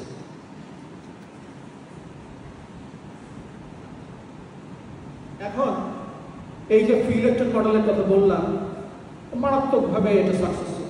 যেমন electronic hit capacity, Paoli paramagnetism, Widman-Franz law, harmonic emission, photoelectric effect. Everything you can do with the help of free electron model. কিন্তু আমরা খুব ভালো করে জানি যে আমরা যে মডেলটাকে ধরেছিলাম এটা একটা জঘন্য মডেল। এত সাকসেসফুল হলো না, নিশ্চয়ই তার পিছনে কারণ আছে। মডেলটা জঘন্য কেন? কারণ one of the strongest interaction is coulomb interaction. ইলেকট্রনের ভিতরে, ইলেকট্রন আয়নের ভিতরে কুলম্ব ইন্টারাকশন আছে। এটা ভীষণ শক্তিশালী, এবং শুধু ভীষণ শক্তিশালী না, এটা দুনিয়ার তাবৎ থিওরিটিক্যাল কন্ডেন্সমেন্ট ফিজিক্সের মাথা খারাপ করে দিচ্ছে। এর কারণ ইট ইজ লং রেঞ্জ। এইটারে দূরে সরে যে এড়াই যাওয়ার উপায় নাই। It runs over very long distance. এত বড় বড় এফেক্ট ছিল, তারপরে এই সাকসেসের কারণে নিশ্চয়ই কারণ আছে, এবং এটাকে আমরা সম্পূর্ণ বাদ দিয়ে দিই। যেটা বলছিলাম স্ট্রেঞ্জ সাকসেসফুল। এখানে কতগুলো জিনিস আছে, energy scale, exclusion principle, correlation. Energy scale is very important. আমার উপরে কি গ্র্যাভিটেশনাল ইন্টারাকশন আছে? ভালোই আছে, তাই না? আই এম ফিলিং টায়ার্ড, পরীক্ষা করে যাচ্ছে। All those things are due to gravitational interaction. আসেন এখন চিন্তা করেন, আমি এই গ্র্যাভিটেশনাল ইন্টারাকশনকে অথবা এই ঘরের ভিতরে যে গ্যাস মলিকুলগুলো আছে এদের উপরে কি গ্র্যাভিটেশনাল ইন্টারাকশন আছে? অফকোর্স দেয়, ঠিক আমার উপরে যেমন আছে ওদের উপরে। কিন্তু এদেরকে আমি নিয়ারলি ফ্রি বলে ট্রিট করছি কেন? কারণটা হলো এরা যে কাইনেটিক এনার্জি নিয়ে দৌড়াদৌড়ি করছে, if we look at that kinetic energy, average kinetic energy, সেই কাইনেটিক এনার্জি তাদের উপরে গ্র্যাভিটেশনাল যে পোটেনশিয়াল এনার্জি আছে তার তুলনায় হাজার হাজার হাজার গুণ বেশি। ও বেচারার এনার্জি অ্যাকাউন্টে গ্র্যাভিটেশনাল ইন্টারাকশন দিলেই বা কি, না দিলেই বা। তাহলে ফ্রি ইলেকট্রন মডেল তখন কাজ করে যখন আমার যে ইলেকট্রনগুলো আছে they are moving with very high kinetic energy, and that kinetic energy is much higher than the Coulomb interaction they are feeling. এই অবস্থাতে যদি kinetic energy Coulomb interaction Coulomb পোটেনশিয়ালের তুলনায় অনেক বেশি হয়, ও আসলে ওই কুলম্ব পোটেনশিয়ালের খুব একটা ধারে। That is the energy scale. আরেকটা আলাদা, দুটো ইলেকট্রনের মধ্যে স্ট্রং কুলম্ব ইন্টারাকশনের জন্য তাদের কাছাকাছি আসতে হবে, but the exclusion principle forbids that. তারা বলে যে কাছে এসো না, কাছে এসো না। There is this degeneracy and exclusion প্রিন্সিপলের কারণে কাইন্ড অফ পরস্পরকে এড়িয়ে চলার প্রবণতা, এবং দ্যাট ইজ কোরিলেশন। যে ঝামেলা করে তাকে দিয়েই আমি আমার টাকা দিয়ে কাটাবো। কোরিলেশন মানে হচ্ছে কিলোমিটার পাস। একটা ইলেকট্রন যখন মুভ করে it influences all other electrons because of Coulomb interaction. কিন্তু কিভাবে ইনফ্লুয়েন্স করে? যাতে overall Coulomb interaction becomes smaller. তাহলে এই সমস্ত জিনিসগুলো একটা সলিডের ভিতরে আসে, একটা মেটালের ভিতরে আসে বলেই ইলেকট্রন মডেল কাজ করে। কিন্তু কতগুলো ফিজিক্যাল ফিনোমেনা আছে যেখানে ইন্টারাকশনগুলো ইম্পর্টেন্ট, যেখানে ইন্টারাকশন ইম্পর্টেন্ট সেখানে ইলেকট্রন মডেল কাজ করবে না। তো এটাই মোটা কথা। এর ভিতরে অসম্ভব কি বলবো ইম্পর্টেন্ট ফিজিক্স আছে, বাট টাইম ইজ লিমিটেড এবং আমার এনার্জিও লিমিটেড। তো এখন কথা হলো যে ট্রান্সপোর্ট প্রপার্টির কথা যদি চিন্তা করি তাহলে কি হবে? এখানে খুব একটা মতো জিনিস আছে, আমার যে ফার্মি গ্যাস পিকচার আছে, আমি যদি সেখানে শুধুমাত্র স্ক্যাটারিং অ্যাড করি, এর আগ পর্যন্ত আমরা যা কিছু দেখিয়েছি তার মধ্যে কোনো স্ক্যাটারিং ছিল না, mean free path, relaxation time অ্যাপ্রক্সিমেশনের কোনো কিছুই ছিল না। If we add that to it you will get the Drude law. So resistivity এবং কন্ডাক্টিভিটিকে ইন ইটস সিম্পলেস্ট ফর্ম আপনি শুধু স্ক্যাটারিং অ্যাড করে ইলেকট্রন মডেলের ভিতরে দিয়ে যেতে পারেন, কিন্তু মাইন্ড ইট, এটা অর্থোডক্স সেন্সে ফ্রি থাকবে না, because they are scattering of different potential. এখন একটা নতুন জায়গায় আসে, ইলেকট্রন, আয়ন, ইলেকট্রনের আচার আচরণ এগুলো নিয়ে কথা আসছে। আমাদের মলিকুল নিয়ে কাজ করতে হয় এবং লার্জ সিস্টেম নিয়ে কাজ করতে হয়। এখানে বিজ্ঞানীরা কি করে? বিজ্ঞানীরা যেমন স্মার্ট, পার্টিকুলারলি ফিজিসিস্টরা হচ্ছে এই পৃথিবী নামক গ্রহটার সবচেয়ে স্মার্ট মানুষ। এইটা নিয়ে ওই যে অনেক সময় হয় না যে ভালো লাগা নিয়ে এক ধরনের পাপবোধ, আমার এত ভালো লাগছে, এইটা নিয়ে পাপবোধের ভোগার কোনো কারণ নাই। ফিজিসিস্টরা হচ্ছে এই প্ল্যানেটের সবচেয়ে স্মার্ট মানুষ, কিন্তু দুনিয়াদারিতে হয়তো অনেক বোকা, but that's something completely different.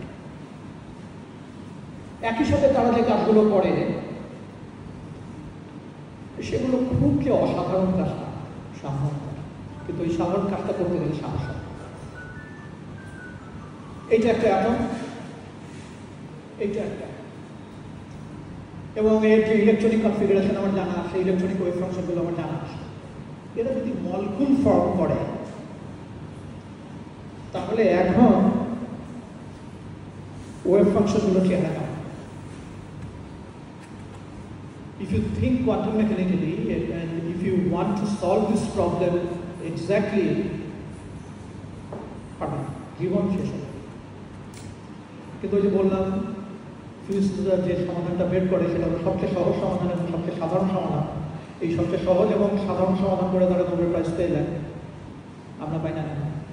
এর কারণটা হচ্ছে যে কনসেপ্টটা so simple, so elegant, so effective, ওইটা নিয়ে আগাতে গেলেও সাহস হয়। কথাটা হলো ওনারা যে কাজটা করেন, ওনারা বলেন যে এইটা আমার একটা লেগোর ব্লক, একটা অ্যাটম, এইটা আমার আরেকটা লেগোর ব্লক, আরেকটা অ্যাটম। মলিকিউল হচ্ছে এই দুটো ব্লক নিয়ে একটা স্ট্রাকচার।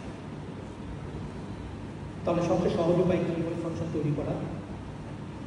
আমি এইটার ওয়েভ ফাংশনেরও একটু নিব, এইটার ওয়েভ ফাংশন একটু নিব, তারপর সেটা লিনিয়ার কম্বিনেশন করব, করে আমি দেখব এগেইন এনার্জির খেলা খেলবো যে কোন কনফিগারেশনে এই লিনিয়ার কম্বিনেশনটা নিয়ে এনার্জি ক্যালকুলেশন করলে আমি একটা লোয়েস্ট পাবো। Can you imagine anything simpler than this? আমার ইট আসতে বাড়ি নাই, বাড়ি করতে গেলে তো ইটগুলোই জোড়া দেবো, তারা ইটগুলো জোড়া দেন and they come up with an appropriate function. এবং সেটাই কিন্তু linear combination of atomic orbitals. Atomic orbital দিয়ে আমি মলিকুলার ওয়েভ ফাংশন তৈরি করছি। আমাকে তৈরি করতে হবে, এই সাহস করতে হবে। সাহস করে আশেপাশে সব ইট পড়ে আছে, কোনো একজনকে তো সাহস করে ওগুলো একসাথে জড়ো করে তার মতো তৈরি করতে হবে, যে পারে সে। So you must think about this. সাহস থাকতে হবে এবং ইনসাইট, সাহসও নাই, ইনসাইটও নাই, তাহলে এই মুখস্থ লিখে আমরা কেউ আমাদের জীবনটা ওই মুখস্থ লিখে পার করতে চাই না। এখন ফরমেশন অফ এনার্জি ব্যান্ডের আলাপ, ভালো কথা।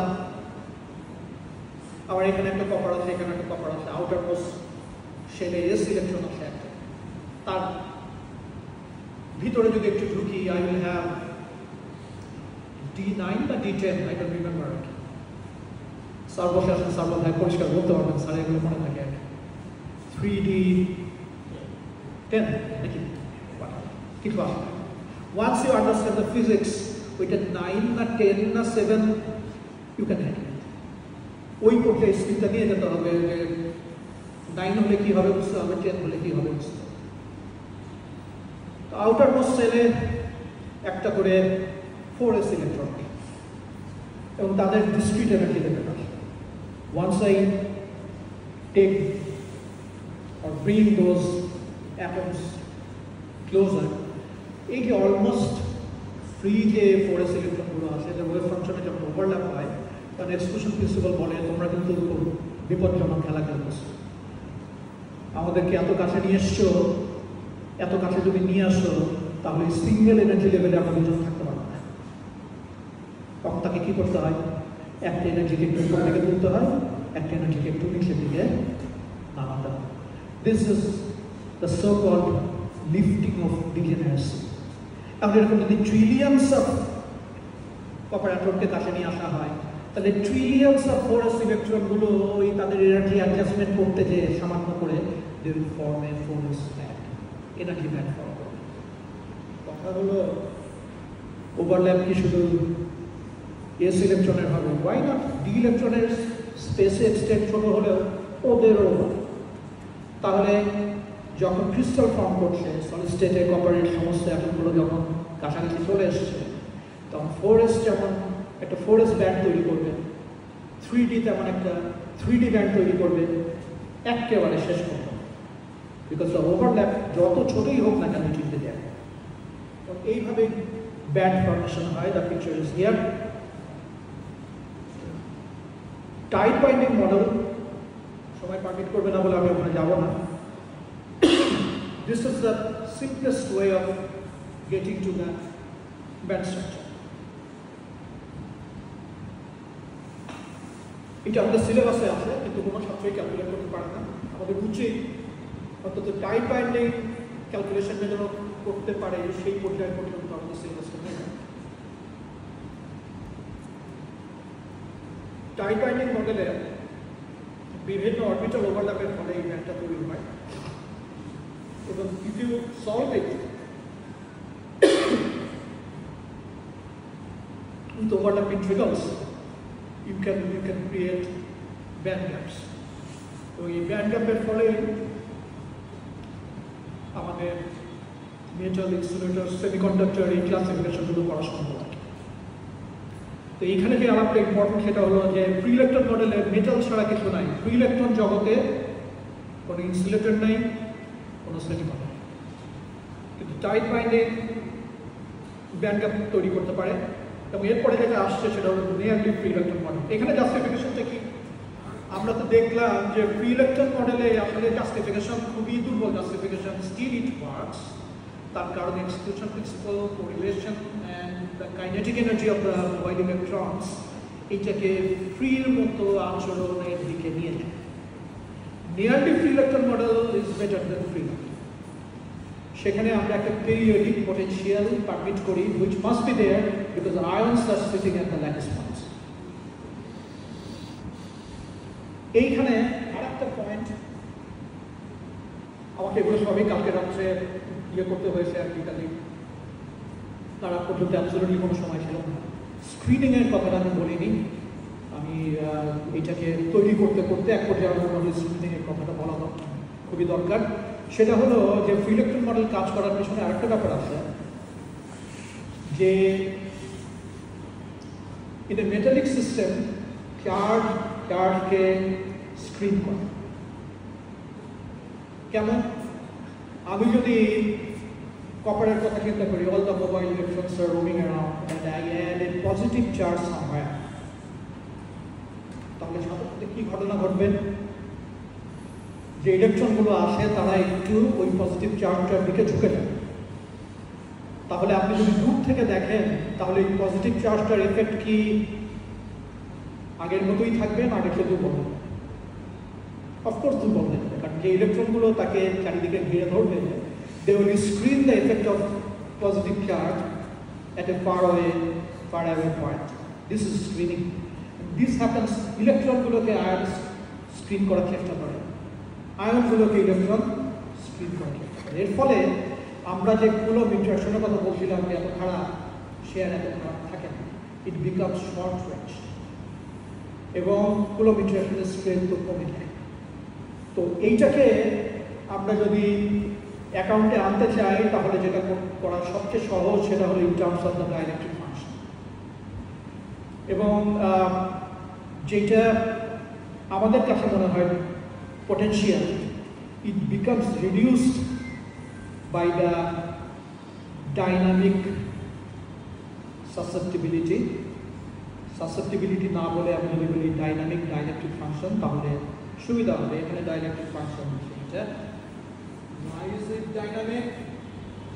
It can depend on length scale, this is unit vector, and the frequency. This is the real potential. বাইরে থেকে মনে হবে this is the true potential. In the presence of screening, এই টোটালটা বাইরে থেকে যা মনে হয় তার এত ইউনিট পাওয়া। এবং এটা খুব একটা ক্লাসিক এক্সাম্পল না, এখানে ডাইনামিকের কথা বলেছি। আমি যদি স্ট্যাটিক, আমরা যে ডাইইলেকট্রিক কনস্ট্যান্টের কথা বলি জেনারেলি সেটা হলো স্ট্যাটিক ডাইইলেকট্রিক কনস্ট্যান্ট, এই যে পানি, এর স্ট্যাটিক ডাইইলেকট্রিক কনস্ট্যান্ট হচ্ছে অলমোস্ট 80 এবং এর স্ট্যাটিক আর ডাইনামিক একসাথে বলাটা একেবারে একটা অক্সিমর। স্ট্যাটিক হলে স্ট্যাটিক আবার ডাইনামিক হবে। এর স্ট্যাটিক ডাইইলেকট্রিক কনস্ট্যান্ট হলো অ্যারাউন্ড 80। তার মানে হলো এর মধ্যে যদি আমি লবণ দিয়ে দিই, সোডিয়াম এবং ক্লোরাইড, তাহলে তাদের ভিতরে যে কুলম্ব ইন্টারঅ্যাকশন সেটা কি অবস্থা হবে? 80 গুণ দুর্বল হয়ে যাবে। এবং সেই জন্যেই পানিতে লবণ দিলে দ্রবীভূত সোডিয়াম ক্লোরাইড সোডিয়াম এবং ক্লোরিন আয়নে আবার বিভক্ত হয়ে যেতে পারে, কারণ কুলম্ব ইন্টারঅ্যাকশন 80 গুণ কমে গেছে। সো বোঝাই যাচ্ছে যে কুলম্ব ইন্টারঅ্যাকশনকে যেটা আমি স্ক্রিনিং দিয়ে কমানোর কথা বলছিলাম, আমি যদি ম্যাথমেটিক্যালি এটা ট্রিট করতে চাই তাহলে এই dynamic dielectric constant is a very good parameter. এবং এখানে অনেকগুলো লেন্থ স্কেল আছে এবং সেই সমস্ত লেন্স স্কেল নিয়ে আলটিমেটলি যে স্ক্রিন কুলম পোটেনশিয়ালের আলাপ যেটা আছে, it becomes like this. This looks very similar to U power potential. There is this term. This is the screening wave vector.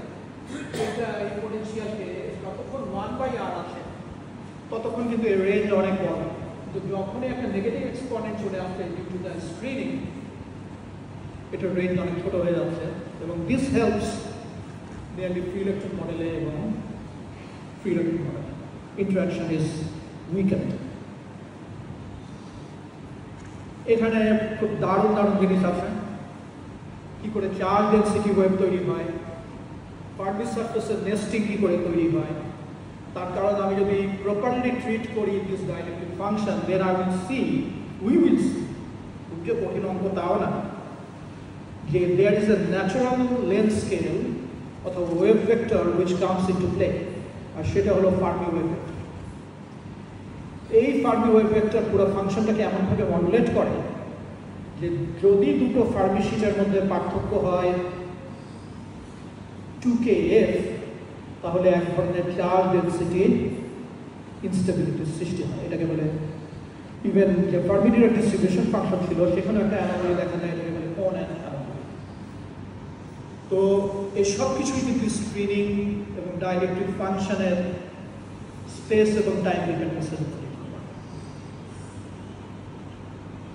এবং এখান থেকে যে জিনিসটা হয় আর একটা অত্যন্ত ইন্টারেস্টিং ব্যাপার, যেটাকে বলে ফ্রিডেল অসিলেশন। কথাটা হলো আমি একটা ইউনিফর্ম ইলেকট্রনিক ব্যাকগ্রাউন্ডে একটা ক্লাস চার্ট দিয়ে দিলাম, ইলেকট্রনগুলো তার ভিতরে ঢুকে পড়ে। Wonderful physical picture, almost everything I am saying here মাথার ভিতরে তার ছবি তৈরি করা সম্ভব, and you have a proper understanding. হ্যাঁ, অন্তত করতে হবে। আমি একটা ক্লাস চার্ট ইউনিফর্ম ব্যাকগ্রাউন্ড ইলেকট্রনগুলো দিয়ে দিই, সাথে সাথে কিছু ইলেকট্রন তার দিকে ঢুকে পড়ে। নাও টেল মি, এই যে ইলেকট্রনগুলো ঢুকে পড়লো, তারা কি জানে যে কতটুকু ঝুঁকে থাকতে হবে? তারা একটু বেশি ঝুঁকে পড়ে। So there is the question of over screening. সাথে সাথে যখন বেশি ঝুঁকে পড়ে, যেমন আমি এখানে দাঁড়ালাম, আমি এমন কিছু, ওরা একজন ফিল্ম স্টার এখানে দাঁড়াল, সবাই কাছে এবং প্রথম ধাক্কায় যে ঢুকে পড়বে তারা একটু বেশি কাছাকাছি চলে যায়, বা ফিল্মটা একটু জায়গা দেয়, তখন তারা একটু আবার সরে যায়। যদি সরে যায়, তারা কি জানে যে কোথায় সরে যেতে হবে? না, প্রথম ধাক্কায় তারা একটু বেশি সরে যায়। বেশি সরে যাওয়ার পরে যারা একটু পিছিয়ে গেছে তারা ফিল করবে আর একটু কাছে যাবে। So what happens? Sometimes the charge density becomes overscreened, sometimes it is underscreened. তার মানে কি? You set up a charge density oscillation around the band. And this is the Friedel oscillation. এবং এটাই এখানে দেখা হয়েছে যে স্ক্রিন ইন্টারাকশনটা এইভাবে অসিলেট করতে পারে, এবং এই অসিলেশনের ফলে অনেক ইন্টারেস্টিং ঘটনা ঘটে। In fact in DFT you have to take into account of all those factors, and we do that. কিন্তু কতটুকু আমরা বুঝতে পারি কোথায় কি করা হচ্ছে, আমার কিসের রেঞ্জ? ও, অসিলেশনের রেঞ্জ, বা in fact this oscillation is damped এবং a few angstroms. Sometimes when the period of oscillation matches with 80 angstroms. No, a few angstroms, 1 or 2 angstroms. এবং কখনো যখন এই অসিলেশন ফার্মি ওয়েভ ভেক্টরের সাথে ম্যাচ করে যায়, তখন নতুন নতুন ঘটনা ঘটা শুরু। পিরিয়ডিক পোটেনশিয়ালের কথা যেটা বলছিলাম, যেটা নিয়ারলি ফ্রি ইলেকট্রন, আমি শেষ করে দেবো, 12টার সময় শেষ করতে চেয়েছিলাম, আমি হয়তো আর 2 মিনিট নেব। পিরিয়ডিক পোটেনশিয়ালের যে আলাপটা দেখছিলাম, সেখানে এখানে পিরিয়ডিক পোটেনশিয়ালের অ্যাপ্রক্সিমেশন আছে। উপরেরটা কুলম্ব ইন্টারাকশনের মতো চেহারা, দ্বিতীয়টা হচ্ছে স্কোয়ার ওয়েভের মতো চেহারা। The approximation is good. যেটুকু এখানে বুঝতে হবে, since the potential is periodic, you always have the chance to express it as a Fourier series. এবং একবার ফুরিয়ার সিরিজে যদি আমি এটা এক্সপ্রেস করতে পারি আমার ক্যালকুলেশন খুব সহজ হয়ে যায় এবং এখানে সেই ফুরিয়ার সিরিজের কথাই বলা আছে This is the Fourier series, the quadratic potential, this is the amplitude of the potential. This amplitude plays a very big role in creating the magnet. আমি যদি ওইটা সহ এনার্জি আইগেনভ্যালুগুলো বের করি then we will see যে wave-like solution certain এনার্জির জন্য permitted না, সার্টেন এনার্জির জন্য পারমিটেড এবং কতটুকু গ্যাপ ওপেন হবে that will depend on the amplitude of the Fourier series potential. এবং এইটা থেকে এই সমস্ত ক্লাসিফিকেশন semiconductor, metal, insulator, এটা যদি বিলিয়ন জোনে আমরা দেখি তাহলে সমস্ত ক্লাসিফিকেশন এখান থেকে বের হয়ে আসবে so basically we started from electrons and ions তাদের ভিতরে প্রথমে ইন্টারঅ্যাকশন অফ করে রাখলাম শুধু ইলেকট্রনগুলোকে রাখলাম তাদের কোনো ইন্টারঅ্যাকশন নাই তারপরে সামান্য ইন্টারঅ্যাকশন পারমিট করলাম টাইট বাইন্ডিংয়ে কী ঘটনা ঘটতে পারে স্ক্রিনিংয়ে কী ঘটনা ঘটতে পারে অ্যাজাম্পশনগুলো কেন কাজ করে নট উইদাউট এ রিজন কারণ ছাড়া কোনো অ্যাজাম্পশন কাজ করে না কিন্তু সেই কারণগুলো বোঝার দরকার আছে এবং অনেক কমপ্লেক্স ফেনোমেনা তৈরি হয় এই যে ক্লাসিফিকেশনগুলো হয় চার্জ ডেনসিটি ওয়েভ তৈরি হতে পারে বিভিন্ন ফিজিক্যাল প্রপার্টি কী করে টোটাল এনার্জির উপরে ডিপেন্ড করে এগুলো নিয়ে আমরা কথাবার্তা বলেছি এবং the story can go on and on. I really don't have that much time. আমি এখানেই শেষ করবো আমি ডিএফটি নিয়ে একটা কথা বলিনি অন্যরা হয়তো ডিএফটি নিয়ে কথা বলবেন বাট এই সমস্ত কনসেপ্ট ক্লিয়ার না হয়ে ডিএফটিতে যাওয়াটা ঠিক না you have to learn all this এবং এইটা আমার কথা এই কথাটা আমার প্রিয় কথা আমি আসলে এটা খুব বেশি বলছি we have seen it is possible to grasp many of the physical attributes of solids with simple intuitive reasons. This is the core of physical understanding. This understanding is essential. Number of publication doesn't mean much if this understanding is missing. This is the message I wanted to convey. কারণ পাবলিকেশনের সংখ্যা নিয়ে একটা obsession তৈরি হয়েছে যে অবসেশনটা justify basically আসল আনন্দ হচ্ছে আমি ফিজিক্সটা বুঝিয়ে দিই এবং সেই আনন্দ 10টা পেপার পাবলিশ করার চেয়ে বড় কারণ যে কোনো কাজে যদি ফাঁক এবং ফাঁকি থেকে থাকে তাহলে তার একটা কনসিকুয়েন্স এবং এইটা তৈরি করতে যে অফকোর্স আমার বহু এই যে সমস্ত ছবিটা দেখছেন একটা ছবিও আমি তৈরি করিনি সব ইন্টারনেট থেকে নেয়া এবং আমি আলাদা আলাদা করে সময় নেই আমি প্রত্যেকে অ্যাকনলেজ করছি তাদের চিন্তা তাদের ছবি তাদের বই পুস্তক আর্টিকেল এগুলো সব আমাকে হেল্প করেছে and we all are learning আমি তো ফিল করি আমার শেখা শুরু হয়েছে এবং আমি যেদিন বিদায় নেব সেদিনও যেন আমি এই অনুভূতি নিয়ে বিদায় নিই যে আমার শেখা শুরু হয়েছে এখনও শুরু হয়েছে সেদিনও যেন I feel I have started to learn.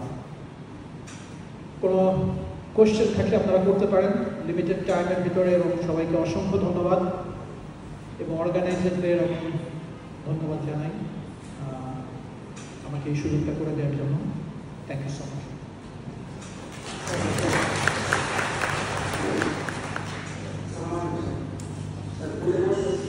কোথা থেকে একটু এখন আলো জ্বালিয়ে দেওয়া যায় কোথায় আলোগুলো দিয়ে দিন আমার মনে হয় একটু মাইক্রোফোন নিয়ে বললে ভালো হয় না তবে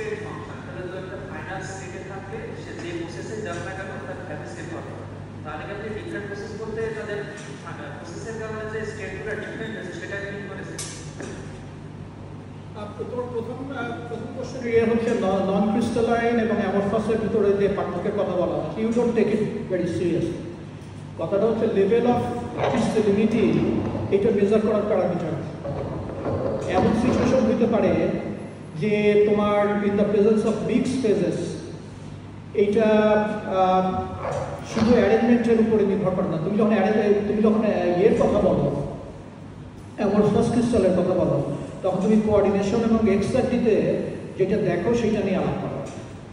কিন্তু এরকম অনেক সলিড স্টেট তৈরি হতে পারে যেখানে ওই ডেসক্রিপশনটাই যথেষ্ট না, you need additional parameters to describe this. কাজেই বই কেতাবে যদিও অ্যামরফাস নন ক্রিস্টালিনের ভিতরে সেইভাবে পার্থক্য করা হয় না, but there are other parameters. Amorphous বললে তুমি শুধু বলবে যে শর্ট রেঞ্জ অর্ডার আছে, long range order, but there are so many other situations যেখানে এই ডেসক্রিপশন খাটবে না, মানে নন ক্রিস্টালাইন সিস্টেম আছে যেখানে এই ডেসক্রিপশন খাটবে না। দেয়ার are other defects, other arrangements, other things. আর দ্বিতীয় প্রশ্ন যেটা করছো, আমি যদি প্রশ্নটা বুঝে থাকি, সেটা হচ্ছে state variable. Of course state variable. আমি যেমন জীবনে বহুবার ইট্রিয়াম বেরিয়াম কপার অক্সাইড তৈরি করি। If I mix the elements at 940 degree Celsius এবং আমি যদি একটা পার্টিকুলার অক্সিজেন প্রেসারে এটা গ্রো করি, তাহলে সেখানে যে থার্মোডাইনামিক প্যারামিটার থাকবে সেইটাই ঠিক করে দেবে with other processes, nucleation and all other things, যে ফ্রি এনার্জি মিনিমামটা কোথায় হবে।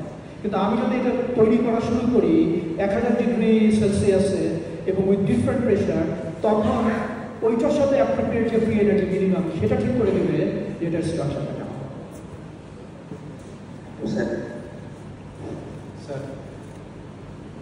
স্যার আমার থ্যাংক ইউ স্যার। স্যার আপনার প্রেজেন্টেশন মনে হচ্ছিল যে সেই মাস্টার্সে ক্লাস করতেছে স্যার, এরকম অসংখ্য ধন্যবাদ স্যার। স্যার আমার একটু দুইটা প্রশ্ন আছে বা একটু আপনার কমেন্ট জানতে চাচ্ছি। সেটা হচ্ছে যে স্যার আমরা যখন ইলেকট্রনিক ডেনসিটি কনসিডার করি, সেখানে ইলেকট্রনকে আমরা নন ইন্টারেক্টিভ বা ইন্ডিপেন্ডেন্ট ধরে আমরা কনসিডার করি। তো স্যার যদি আমরা নন ইন্টারেক্টিভ বা ইন্ডিপেন্ডেন্ট ধরে কনসিডার করি, তাহলে সেখানে পাউলি এক্সক্লুশন প্রিন্সিপলটা এক্ষেত্রে কীভাবে? অসাধারণ, অসাধারণ। হ্যাঁ, আরেকটা করে স্যার আরেকটা কোশ্চেন হচ্ছে স্যার, আমরা যেটা জানি যে সাধারণত ফিজিক্যাল প্রপার্টিতে ভ্যালেন্স ইলেকট্রনগুলার কন্ট্রিবিউশনই হচ্ছে মেইন কন্ট্রিবিউশন ফিজিক্যাল প্রপার্টির ক্ষেত্রে। কিন্তু কোর ইলেকট্রনগুলার সাধারণত যেগুলো নিউক্লিয়াসের কাছে থাকে সেগুলো ফিজিক্যাল প্রপার্টিকে অনুসরণ করতে পারে না। কিন্তু সিটো পটেনশিয়াল যখন আমরা কনসিডার করি, যদি আমরা বিভিন্ন বই পুস্তকে যেটা দেখি যে নেয়ার দ্য নিউক্লিয়াসের পাশে হচ্ছে ওই ফাংশনের প্যাটার্নটা খুব অসিলেটরি, কিন্তু তারপরেও আমাদেরকে এই সিটো পটেনশিয়াল চুজ করার ক্ষেত্রে অনেক এটা একটা প্রাইম একটা ক্রাইটেরিয়া যেটা আমরা কেউ করে থাকি। এটা এত ইম্পর্টেন্ট, মানে যেখানে ফিজিক্যাল প্রপার্টিতে কোর ইলেকট্রনের কন্ট্রিবিউশন অলমোস্ট নেগলিজেবল, স্পেশালি নেয়ার টু দ্য নিউক্লিয়াস, তাহলে এই কোর ইলেকট্রনের মানে এটাকে আমাদের অ্যাকোমোডেট করে বা ক্যালকুলেশনে আমাদের নেওয়াটা তো জরুরি বা ইম্পর্টেন্টটা, মানে একটু এই বিষয়ে জানতে চাচ্ছি। আরেকটা দারুণ কোশ্চেন, এরকম দুটো দারুণ কোশ্চেন একসাথে পাওয়াটা এটা ডিসিপ্লিন। প্রথম কথা হচ্ছে যে অফকোর্স এটা খুবই ভালো কথা আর কি, যে এক্সক্লুশন প্রিন্সিপাল আছে, আবার ফ্রি ইলেকট্রনের কথা বলছি, একটা কাছে আসলে তো যন্ত্রণা হয় আর কি। ইনফ্যাক্ট তুমি যদি দেখো the distribution function that we get for the electron, the Fermi-Dirac distribution function, the specific form of that function treating the electrons as free electrons. But if you want to get that distribution function, you have to restrict double occupancy of the electrons. মানে তুমি আসলে ওকে free, যেই মুহূর্তে থেকে free treat করছো তার আগেই একই এনার্জি স্টেটে দুইটা ইলেকট্রন থাকতে পারবে না, সেই কন্ডিশন ইম্পোজ করে তুমি করছো। তোমার জন্য একটু বুঝতে অসুবিধা হচ্ছে। কথাটা হলো, যতক্ষণ পর্যন্ত আমি এই কন্ডিশন ইম্পোজ করছি, যেটা আমি ফার্মি-ডিরাক ডিস্ট্রিবিউশন ফাংশনে করি, যদি না করতাম তাহলে তো ওখানে +1 জায়গায় মাইনাস আসতো, যেটা আসলে হচ্ছে বোসাইন্সের ডিস্ট্রিবিউশন ফাংশন। আমি শুরুতেই রেস্ট্রিক্ট করে দিয়েছি, আমি ফ্রি ইলেকট্রনের সংজ্ঞা যেই মুহূর্তে তৈরি করছি ফার্মি-ডিরাক ডিস্ট্রিবিউশন, সেই মুহূর্তে আমি রেস্ট্রিক্ট করে দিয়েছি যে কোনো ডাবল অকুপেন্সি আমি পারমিট করবো না। ওইটা করার পরেই এটাকে আমি ফ্রি বানিয়েছি। কাজে যখন আমি আমার ডেসক্রিপশনে আসছি, আমরা ইউজিং দ্যাট ডিস্ট্রিবিউশন ফাংশন, ওর ভিতরে ইনবিল্ট এক্সক্লুশন প্রিন্সিপাল আসে, নতুন কোনো ইন্টারাকশনের আর কোনো প্রশ্ন আসে না। দ্বিতীয় প্রশ্ন তুমি যেটা করছো, এটা একটা দারুণ প্রশ্ন, এবং এগেইন বইপত্রগুলো আমাদের অনেক কিছু শেখায় এবং মিসলিড করে। আমরা বলি যে প্রপার্টিজে এই কোর ইলেকট্রনগুলো তেমন ভূমিকা পালন করে না। This is completely wrong, completely wrong. বন্ডিংয়ে তেমন করে না, প্রপার্টিসে করে না। কথাটা হলো যে তুমি কোন ধরনের আয়নিক পোটেনশিয়াল ফিল করবা সেইটা তো ওই কোর ইলেকট্রনগুলোই ঠিক করে দেয়, এবং সেখানেই শুধু পোটেনশিয়ালের প্রশ্ন। তোমার সোডিয়াম একটা মনে আছে, সোডিয়ামে কয়টা প্রোটন আছে? 11টা প্রোটন আছে। সোডিয়ামের 1s ইলেকট্রন কি 11টা প্রোটন দেখে? কোনোদিন 11টা প্রোটন দেখে না। তার কারণটা কোর ইলেকট্রন এই 11টা প্রোটনের এফেক্টকে স্ক্রিন করে। তাহলে সে ওরকম নেপথ্যে থেকে সে তো পোটেনশিয়ালটা সেই সিলেক্ট করে দিয়েছে, দিস কোর ইলেকট্রনস, যেই পোটেনশিয়ালের কারণে আমার 1s ইলেকট্রনটা যে আচরণ করবে সেই আচরণ নির্ধারিত হচ্ছে। আমি বলছি সমস্ত গুরুত্ব 1s ইলেকট্রনের, 1s তো না, আবার কি বলছি, 3s ইলেকট্রন, সমস্ত গুরুত্ব হলো 3s ইলেকট্রনের। কিন্তু 3s ইলেকট্রনটা কি করবে সেটা তো ঠিক করে দিচ্ছে কোর ইলেকট্রন। এই আলাপগুলোর ভিতরে সবসময় মস্ত বড় জ্ঞান আছে। ভেরি হ্যাপি যে তুমি খুব ইম্পর্টেন্ট দুটো জায়গায় হাত দিতে। কিন্তু কথাটা হলো, ওয়ান্স ইউ নো 3s ইলেকট্রনটা কি ফিল করছে, এরপরে তোমার ওই দিকে তাকানোর দরকার নেই, you can just go ahead. কিন্তু এটা কি আচরণ করছে সেটা বুঝতে গেলে তোমাকে নিউক্লিয়ার চার্জ এবং অন্যান্য কোর অরবিটালগুলোর ইলেকট্রনগুলো কি করতে হবে। তাহলে এই কথাগুলো সবসময় তোমাকে নিতে হবে with a pinch of salt, যে আসল আলাপটা কি। এবং সেই জন্যই তো সুডো পোটেনশিয়াল নিয়ে এত আলাপ আর কি। সুডো পোটেনশিয়াল হচ্ছে তোমার ডিএফটি ক্যালকুলেশনের অন্যতম important step, and that is completely determine by nuclear charge এবং যে ইলেকট্রনগুলো আসে তার চারপাশে তাদের interaction. So you have to do it, you have to consider. এই আলাপগুলো ভালো আলাপ না, তুমি ঠিক পয়েন্ট অফ করছো।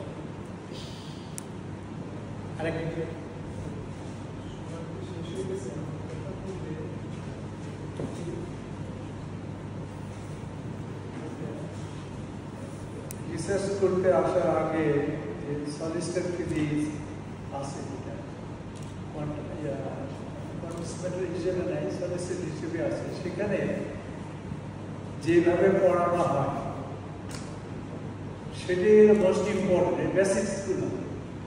এখান থেকে হাউ টু রিচ ডিএফটি যদি রিসার্চ করি তাহলে বেসিক ABC থেকে শুরু করে এই ডিএফটি পর্যন্ত এখানে আলোচনা হবে। আমার মনে হয় যে আই সাজেস্ট যে এরকম একটা 10-12 পৃষ্ঠার একটা from basics to how to reach DFT, এই সাথে ডেনসিটি ফাংশন, ওইটা কেন, কারণ ওই আইডিয়াটা পরে ওখান থেকে মানে যারা রিসার্চ করে তারা কত দূর এগুলো জানে, ঠিক এটা ওটা স্পষ্ট না, জিজ্ঞাসা করা হয় এটা ওটা জানে। কিন্তু আমার মনে হয় যে ওই ধরনের এক্সিস্টিং টেক্সট বই আছে, কিন্তু সেখান থেকে এইভাবে হয়তো সম্ভাব্যতা নাই।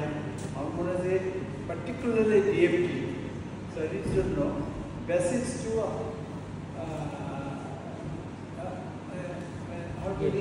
ডিএফটি এই পর্যন্ত একটা 10-15টা বই, একটা বই ধরনের মানে এই ধরনের যে লেকচার যেটা দেওয়া হলো এদের মধ্যে আরও কিছু কিছু গ্যাপ আছে, সেই গ্যাপটা পূরণ করে আমরা একটা করলে আমাদের জন্য সবার জন্য সুবিধা হয়। সময় শেষ হতে আরও বেশি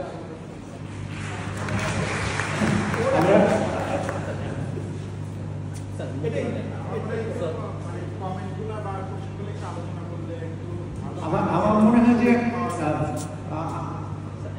মনে হয় যে এগুলো আসলে ওয়ার্কশপের মাধ্যমে 2-3 দিন ধরে করতে পারলে সারা দেশে যারা কনডেন্সড ম্যাটার ফিজিক্স নিয়ে কাজ করে তাদের জন্য একটা টিউটোরিয়াল জাতীয় মানে 2-3 দিন ধরে ওয়ার্কশপ করলে সবচেয়ে ভালো হয়।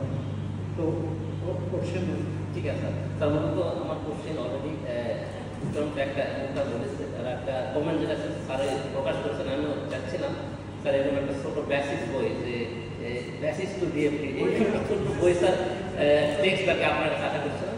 আর একটা কোশ্চেন ছিল স্যার, একটা ট্রান্সলেশনাল কাইনেটিক এনার্জি, যেটা average translational kinetic energy, translational kinetic energy, সেটা আমরা যখন নির্ণয় করি সেটা এখন ফাংশন অফ টেম্পারেচার হয়ে যায় ইন মাইক্রোস্কোপে 3/2 কেভি টেম্পারেচার। তো এক্ষেত্রে স্যার আমরা কনসেপ্টটা নিচ্ছি ফ্রি ইলেকট্রন কনসেপ্টটা, নিয়ারলি যেরকম মনে রেখেছে সেই ইকুয়েশনটাকে একই থাকবে না। কথাটা হলো যে তুমি একটা ভালো কথা বলছো, তুমি বলছো হচ্ছে যে টেম্পারেচারের এফেক্টের কথা বলছি। আর সহজ কথা হলো হিসাব, কপারের যে ইলেকট্রনগুলো আছে এদের যে average translational kinetic energy, it is around 5 to 6 electron volts, 5 electron volts মতো। আমি কোনো কিছু মুখস্থ রাখতে পারি না, so the answer may not be correct, but very close to 5 to 6 electron volt. Now 5 to 6 electron volt কে তুমি যদি টেম্পারেচারে কনভার্ট করো, it will be almost 60,000 degree Kelvin, ঠিক আছে? তাহলে এদের ওইখানে মনে না যে এদের যে কাইনেটিক এনার্জি আছে এটা যদি 60,000 ডিগ্রি কেলভিনের সমতুল্য হয়, তুমি কতটুকু গরম করতে পারবে ওই জায়গায় ফাঁকা। তার মানে টেম্পারেচারের এফেক্টটা ইন প্র্যাকটিক্যাল কেসেস দেখলে যখন তুমি যদি ওটাকে আরও 100 ডিগ্রি 300 ডিগ্রি টেম্পারেচার ইনক্রিজ করো, তাহলে 60,000-এর সাথে আর 300 যোগ করতে হবে। এই জন্যেই গ্রাউন্ড স্টেট প্রপার্টি আমরা যেগুলো বের করি, আমরা দেখি যে অলমোস্ট অলওয়েজ এরা ফাইনাইট টেম্পারেচারেও ভ্যালি, কারণ আসলে এনার্জিতে টেম্পারেচারের ফলে যে চেঞ্জটুকু হয় সেটা অতি সামান্য। This is another very good question. এবং সেই জন্য ডিএফটি সফলতাও এই জন্য we do everything at 0 degree Kelvin and we say এটা 0 ডিগ্রি কেলভিন এটা পেলাম, কিন্তু এটাই প্রপার্টি। এটা প্রপার্টি অফকোর্স 0 ডিগ্রি কেলভিনে যেটা পেলাম 300 ডিগ্রি কেলভিনে ওটা প্রপার্টি। 300 degree Kelvin doesn't make any change. Thank you sir. আমার একটা কোশ্চেন আছে স্যার, সেটা হচ্ছে যে স্যার আমরা যখন ডিএফটিতে অপটিক্যাল প্রপার্টি নির্ণয় করি, আপনি কিছু আগে বলতেছিলেন গ্রাউন্ড স্টেট প্রপার্টি, আমি খুব কনফিউজ হয়ে যাই যে অপটিক্যাল প্রপার্টি কি করে ground state? It's not ground state. এটা electronic transition. It is electronic transition, non-equilibrium. Once you switch off the light, the electron will come down. So this is excited state property. এবং এইখানে রেফারিরা মাঝে মাঝে ধরে যে তুমি অন্তর্মুখ দিয়ে যে তুমি করতেছো অপটিক্যাল প্রপার্টি বলছো, এটা তো গ্রাউন্ড স্টেট প্রপার্টি। কথাটা হলো আবার ওই একই কথা যে তুমি আসলে গ্রাউন্ড স্টেটটাকে কতখানি পার্টটার করছো। তুমি যদি যথেষ্ট পার্টটার না করো, তাহলে still ground state properties, ground state parameters are quite valid. এটা হলো উত্তর। আমি যেটা করতেছি এটা ঠিক না। মুক্তার ঘুমায় আছে, কিন্তু মুক্তারের ঘুম নষ্ট করতে আমি কানে সুশ্রুতি দিতে পারি। কানে সুশ্রুতি দিলে কি আর মুক্তারের ঘুমানের মতো হবে? কিন্তু যদি আমি এতখানি আস্তে সুশ্রুতি দিতে পারি যে মুক্তার আস্তে আস্তে চোখ খুলবে অথবা চোখ খুলবে না, কিন্তু আমার সুশ্রুতি দেওয়ার কাজটাও হবে। তো সুশ্রুতিটা যদি তুমি আস্তে দিতে পারো, তাহলে still ground state property is a good indication what will happen at its extent. Thank you sir. তো আমার মনে হয় যে আমরা পার্সোনালি জানি না। আচ্ছা ঠিক আছে, হ্যাঁ ঠিক আছে। স্যার আপনি যখন সিমেট্রির কথা বা ইউনিভার্সালের কথা বললেন, ওটা আপনি বললেন যে আমার পুরো বাল্ক ম্যাটেরিয়ালটা জানা দরকার পড়ছে না, আমি শুধু ইউনিভার্সালটা বলতে পারলে আমি বাকি প্রপার্টিগুলো বলতে পারছি। এটা কিন্তু ফিজিক্যাল প্রপার্টির ক্ষেত্রে নাকি রেফারেন্স প্রপার্টির ক্ষেত্রে? কারণ না, এটাই আছে। যেমন আমরা জানি যে সারফেস ফিজিক্স বলে একটা নতুন ফিজিক্স আছে। Surface physics, effect of size, nano system, এগুলোতে যদি যেতে চাই, আসল কথাটা কি? আমি বলি যে আমি একটা নিয়ে কাজ করছি, আমি যে কথাটা বলি না, আমি একটা নিয়ে কাজ করছি, কিন্তু আমার সিস্টেমটা এদিকেও ইনফাইনাইট, ওইদিকেও ইনফাইনাইট, এদিকেও ইনফাইনাইট, কিন্তু আমি কাজ করতেছি একটা। আমার সিস্টেম যদি ট্রুলি সব দিকে ইনফাইনাইট হয়, তাহলে একটি নিয়ে কাজ করা যথেষ্ট। কিন্তু কোনো ফাইনাইট সিস্টেমের জন্য আমি যদি 2 ডাইমেনশনে থাকি, তাহলে একটি নিয়ে কাজ করা সবসময় যথেষ্ট হয় না, তখন অন্য বিদ্যা। তো আমার মনে হয় আমরা শেষ করতে পারি এখানে। আমাদের next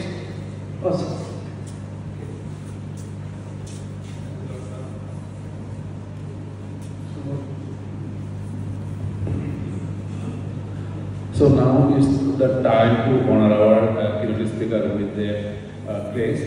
So I humbly request my teacher to come with the dais and receive the crest from our teacher, Professor Khalil Rahman Khan. Please, sir.